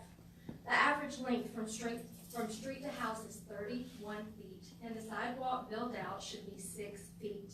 Taking 6 feet out of 31 in someone's yard is taking 20% of the front yard. Because of the short driveways for Riverwood homes, this will cause more people to park their cars on the road. Also, there are currently 48 mature trees that line Riverwood and sit within a few feet of the curb. Some of these trees are the only trees that the homeowners have in their front yard. Therefore, the only shade they have on the front of their home. The cost of taking out these trees would surely be significant. And if the city offered to replace lost trees for homeowners, the cost of providing new mature trees would also be very significant. These costs, in addition to the cost How of... is this related to the Seneca cut-through, please?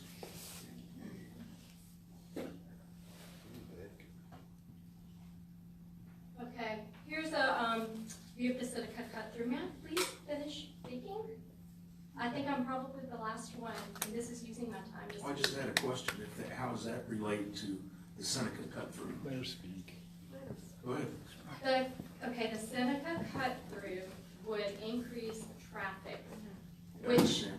is going to bring up the question of sidewalks. This is my third time up here speaking, I believe.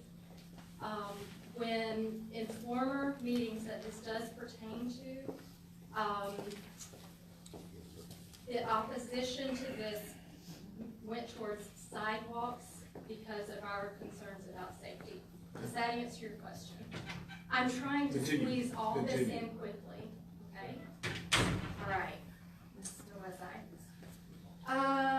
The cost of providing new mature trees would also be very significant. These costs, in addition to the cost of the actual sidewalk, would be a tremendous expenditure for the city to make on this one road. Even if a sidewalk were placed on one side of the road, these costs to the city could still potentially be very high for removing approximately 20 mature trees and replacing them with new ones. This would also dramatically alter the landscape of the street. Having tree-lined streets was the intent of the developers of this neighborhood. And no one who bought a home on the street expected one or both sides of the street to be stripped of a full line of mature trees to accommodate sidewalks. Because it is a quiet street with cul-de-sacs and little traffic, we walk carefully on the road when walking. It is my hope that this connection on Riverwood will not be allowed because of the increase in traffic, which will cause potential danger to walkers without sidewalks on a street that was not intended to have sidewalks or serve as a cut-through road to the interstate. When I was initially prepared to read this statement at the previous meeting, which was postponed until today, the news headlines for that day, that very day, included that 5 children were killed in 3 days waiting for school buses. I hope such relevant headlines and true statistics will not be forgotten. I don't want to offend when I say this, but I hope that the stub out isn't a way to ease the connection in under our radar. This is a top view of Seneca Drive so that you can see how accessible it is to emergency vehicles. Thank you.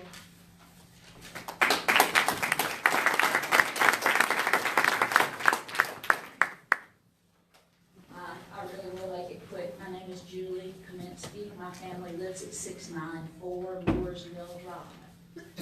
I just want to assure you this is not a Riverwood issue. It is not just a young folks issue.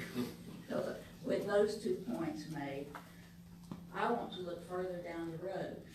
And I want to support what David Erickson said about the alternatives that he offered as far as the collards are concerned and everything, a potential green space and walking trail kind of thing. A connector from the end of Champions through Riverwood, through Seneca, however you want to describe it, will never be a good idea. Never, ever, ever. Because it does become a cut through from I-85, Sam's, Sports Academy, or Academy Sports and everything, all the way through Moores Mill. Traffic already backs up on Hamilton Road, all the way past Annaloo, past Tutton Hill, past Barkley Crest, and from the other direction on Moores Mill Road, backs up past Regions Bank. It does that in the opposite directions, down Ogletree and down the south of Moores Mill in the morning. It is a huge traffic congestion problem. People will try to avoid the Moores Mill Road, Ogletree, Hamilton Road intersection by cutting through Old Moores Mill, which includes Riverwood. It will become a thoroughfare. And I'm not usually the sky's falling, kind of person, but someone will get killed. They will get killed. Whether it's a child running away from the bus, running to a bus, or one of our walkers or runners or dog walkers or whatever, partially because of the lighting issue, which none of us can address. It's an Alabama power issue, is what I have been told before. And I serve on the Homeowners Association board with Martin.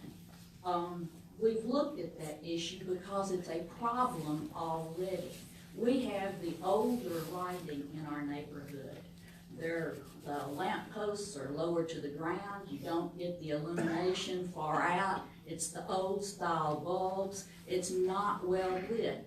Driving to my own home down Moores Mill Drive, even with one of the professors who lives in the neighborhood and likes to walk at night and wears an orange vest with the yellow stripes on it, and not speeding, I sometimes come upon this man without realizing that he's even there. If you put more traffic on those roads, someone will die. It may not be during your term in office, but further down the road, 15 years from now, when Parker says they might look at putting in the road from Bonnie Glen, and you have all of that traffic coming through there, someone will die. And I say that because it is the old slippery slope kind of thing, right? You're standing on that precipice tonight. What they propose is what's only before you is, for preliminary plat approval, is their first, I'm gonna call it their first phase of development. If you look at the map that they provided earlier, that shows that they're only going to develop as far as Moores Mill Creek, where it cuts across the part that they own. That doesn't even get to where Champions Boulevard ends now. And they're going to develop past that. They have a total of some 67 acres through there. They're not going to let that land sit there idly. They've already told you that eventually there will be further commercial development along there. And you know what else? Cleveland Brothers, Inc. owns 40 acres immediately south of what Auburn 57, Inc. owns. And we know they're not going to let that sit there idle, don't we? Okay? It straddles the Cleveland Brothers ownership, straddles Bonnie Glen, and touches Hamilton Road. So if you let them connect Bonnie Glen in and collect Seneca over to Champions, you've got a major cluster. You really do. Please don't let that happen.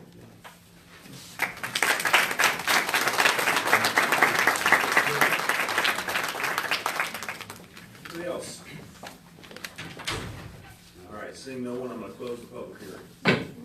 Guess I heard loud and clear.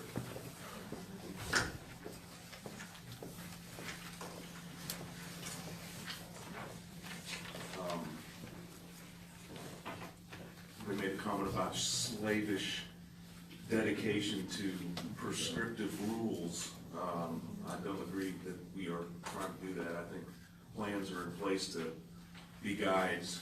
This is one of those things where connectivity doesn't make any sense to me. I'm not sure about the rest of you. But I do like the idea, I'm pretty clear that I like the idea of some sort of a, I like the green space David Erickson. approach. And even further, I commend Mr. Erickson, where'd you go? He's still out here somewhere. The looking to the future and try to make even more of a green space through there, I think is a great, awesome idea. I would agree. I do think the idea of emergency vehicles is important. If that bridge ever went out, then You've got a way through. we've got a real problem. And so I think the proposal, the compromise proposal that he made solves that problem and solves the neighborhood problem. I think in a positive way. Talking about the stub out being wide enough, being full width right away, sided or. But not a paved. Yeah, not paved, but full width, so that we're not making an irrevocable decision that someday in the future, in spite of what they say, it may be prudent or it may be desirable to make that connection. So as long as we have the right of way, it satisfies me. Now, one of the problems we're gonna have is figuring out how to keep that other part maintained. Yes, yeah, well, I mean, yeah. And that's the homeowner association, if they create one of the other states. Which side are we talking about? On the Forest Mill side, That's it's already already maintained, it's irrigated. Talking about. Mill side.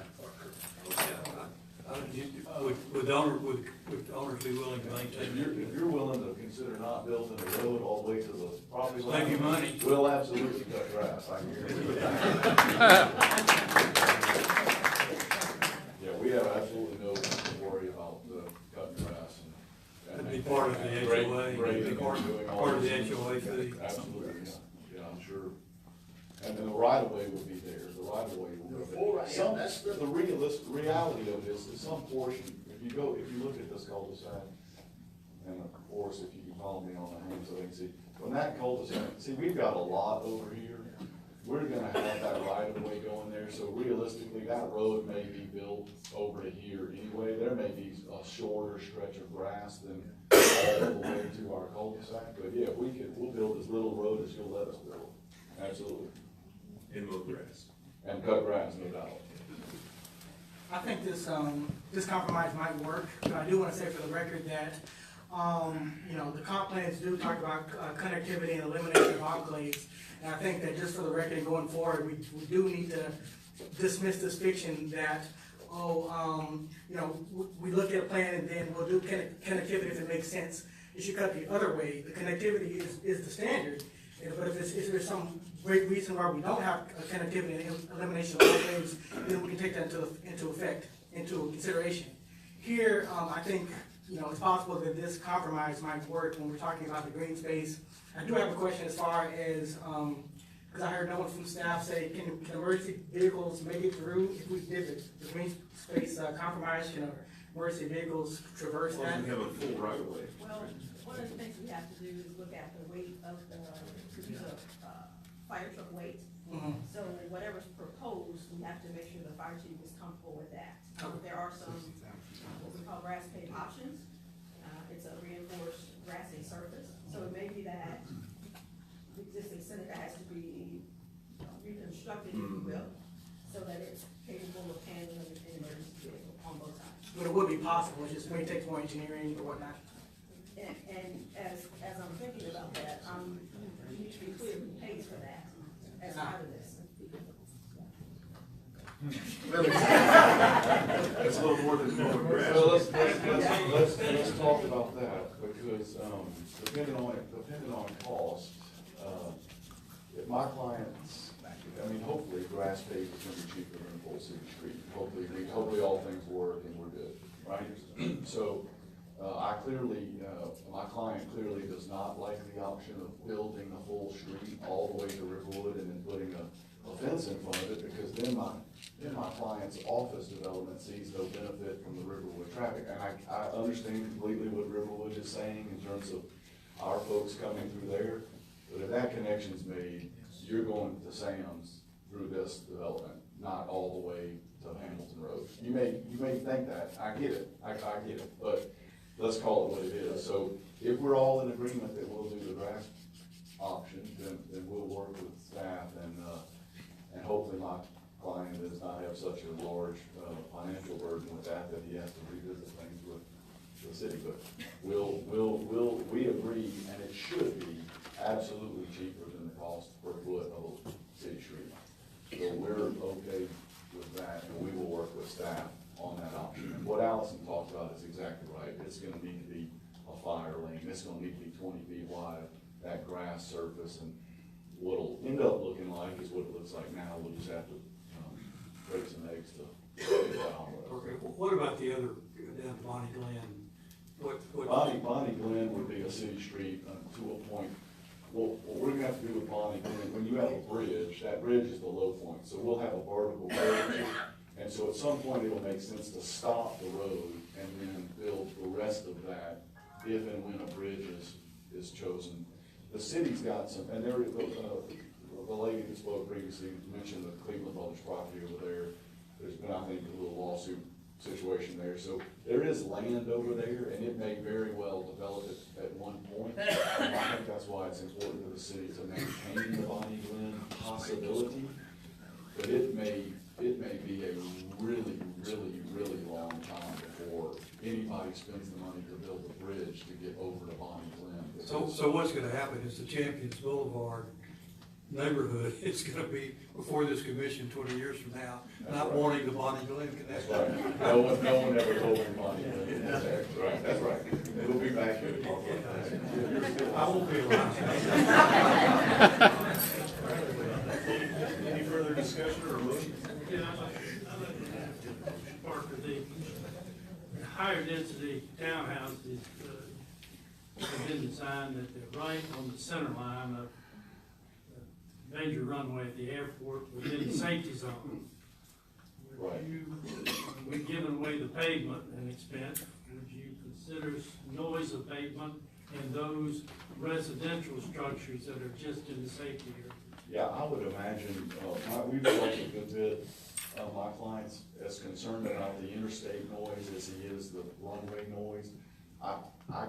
I know it's not a condition necessarily of this approval, so I can't guarantee you, but I hear you on that comment about noise abatement, and I know they're gonna consider that, because we've already talked about that just from a proximity to interstate as well. How damaging would it be if we made that in the motion as a condition of this plan? I would prefer not to have that, only from the standpoint of, I have no idea about the cost of soundproofing. I don't think it's that big a deal. I'm working on another project that's in proximity to the airport right now. It's an apartment project across the street from the high school, and they weren't concerned at all about doing some improved noise barrier. I just don't know enough about that technology to tie my client into having to do that. I don't think that's appropriate for a subdivision approval. The location of these cannot be any more on the center line of the major runway. And it could not, in fact, be any closer, even if the interstate were not there. They're in the safety zone, and I would like a little bit more positive response that you'll address this noise abatement, because it has a benefit also, like you say, from the highway. Yeah, I agree, and I just as a point of conversation, since that's where we are currently, I'll definitely talk to Mr. Cope about that. I think it's important to know that Mr. Cope has owned, and Dr. Mitchell have owned this property for a long time, including before the runway expansion. So they've already been, a runway protection zone was applied to land that they own, that they really had nothing to say about that. So that's a little bit of a sensitive subject. We will absolutely do our best to address noise concerns from the runway and from the interstate. Okay. Do I hear a motion?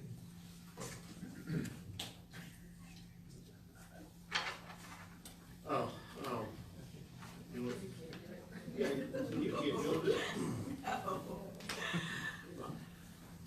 But I would, move that, DL 2018-723, the AU 57 first edition preliminary plat, be approved, provided that the stub out, full right-of-way stub out, and grassed, or landscape. Green space. Well, I'm more concerned with the safety of being able to carry an emergency vehicle. In other words, made to road standards, not the right word. I think you could probably just say improved. Improved, base to enable emergency vehicles. As well as, the start out being made from Bonnie Glenn to the creek. That would be paved to Bonnie Glenn. You're gonna be paving to the Bonnie till you stop. Well, Yeah, we are Bonnie Glenn. I mean, we are the Bonnie Glenn right away. I think the way the staff said it was probably best stubs to a point, Yeah. for future connections with the Appropriate point. appropriate point. I think what Allison came up with is probably the best word. All right, and subject to, all of the, concerns and considerations included in the staff report. Yes, sir. A motion is second. All those in favor say aye. Aye. Those opposed say no. Motion carries. To item number 11, PL case 2018-728, the Arbors revised preliminary plat.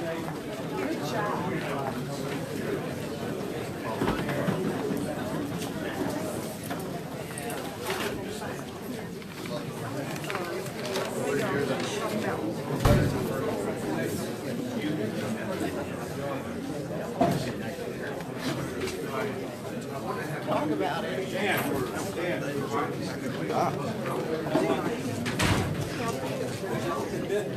I'd come looking for it eventually. Yours coming up next. I'm gonna say that was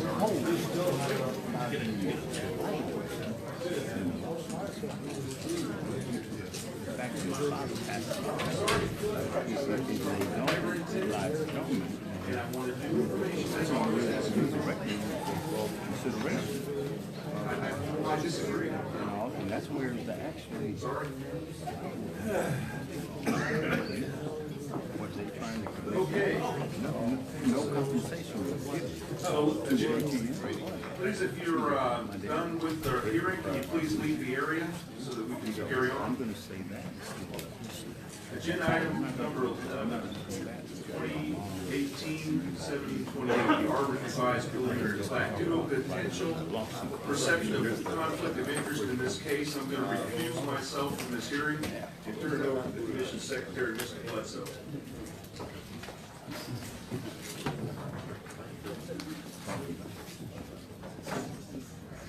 All right, the next item on the agenda is the Arbors, and Mr. Caldwell will be presenting tonight. All right, thank y'all. The case before you is a revised preliminary plat. You've seen this a couple times now. The first iteration was a smaller version. The preliminary plat that was approved last October. The developer assembled some more property and sent a revised preliminary plat in October of 2018, 1 year later. That plat had significant comments. There were questions from the community. The applicant was not here to answer them. That plat was denied. A request for rehearing was submitted last month, and you accepted that request, contingent that a plat would be supplied that had a reasonable number of comments, and that is what's before you here this evening. So to recap, this is an NC9 zoned piece of property, Neighborhood Conservation 9. It's 14.8 acres. It's located in what we consider part of the Northwest Auburn community. It's north of Bragg Avenue, directly north of Thrape, and at the terminus of White Street. This is a topographically challenged piece of property that has sat vacant for some time and is now some older development plans have been resurrected and attempted to be redeveloped. Excuse me, attempted to be developed. The authorized representative is Andrew Palmer, and he is here this evening, and we are looking at a 46-lot conventional subdivision in an NC zoning district. This is the preliminary plat that was approved in October of 2017. It was, if I recall, a 30-lot subdivision strictly on the east side of White Street that did not have any boundary to Drake. It was isolated purely to White Street. The addition of property to the northwest and addition of property to the south, the applicant resubmitted and revised the plat that fronts Drake. So while this is a 46-lot subdivision, there are 2 homes on Drake that are intending to remain, to the best of my knowledge, and so this is actually 44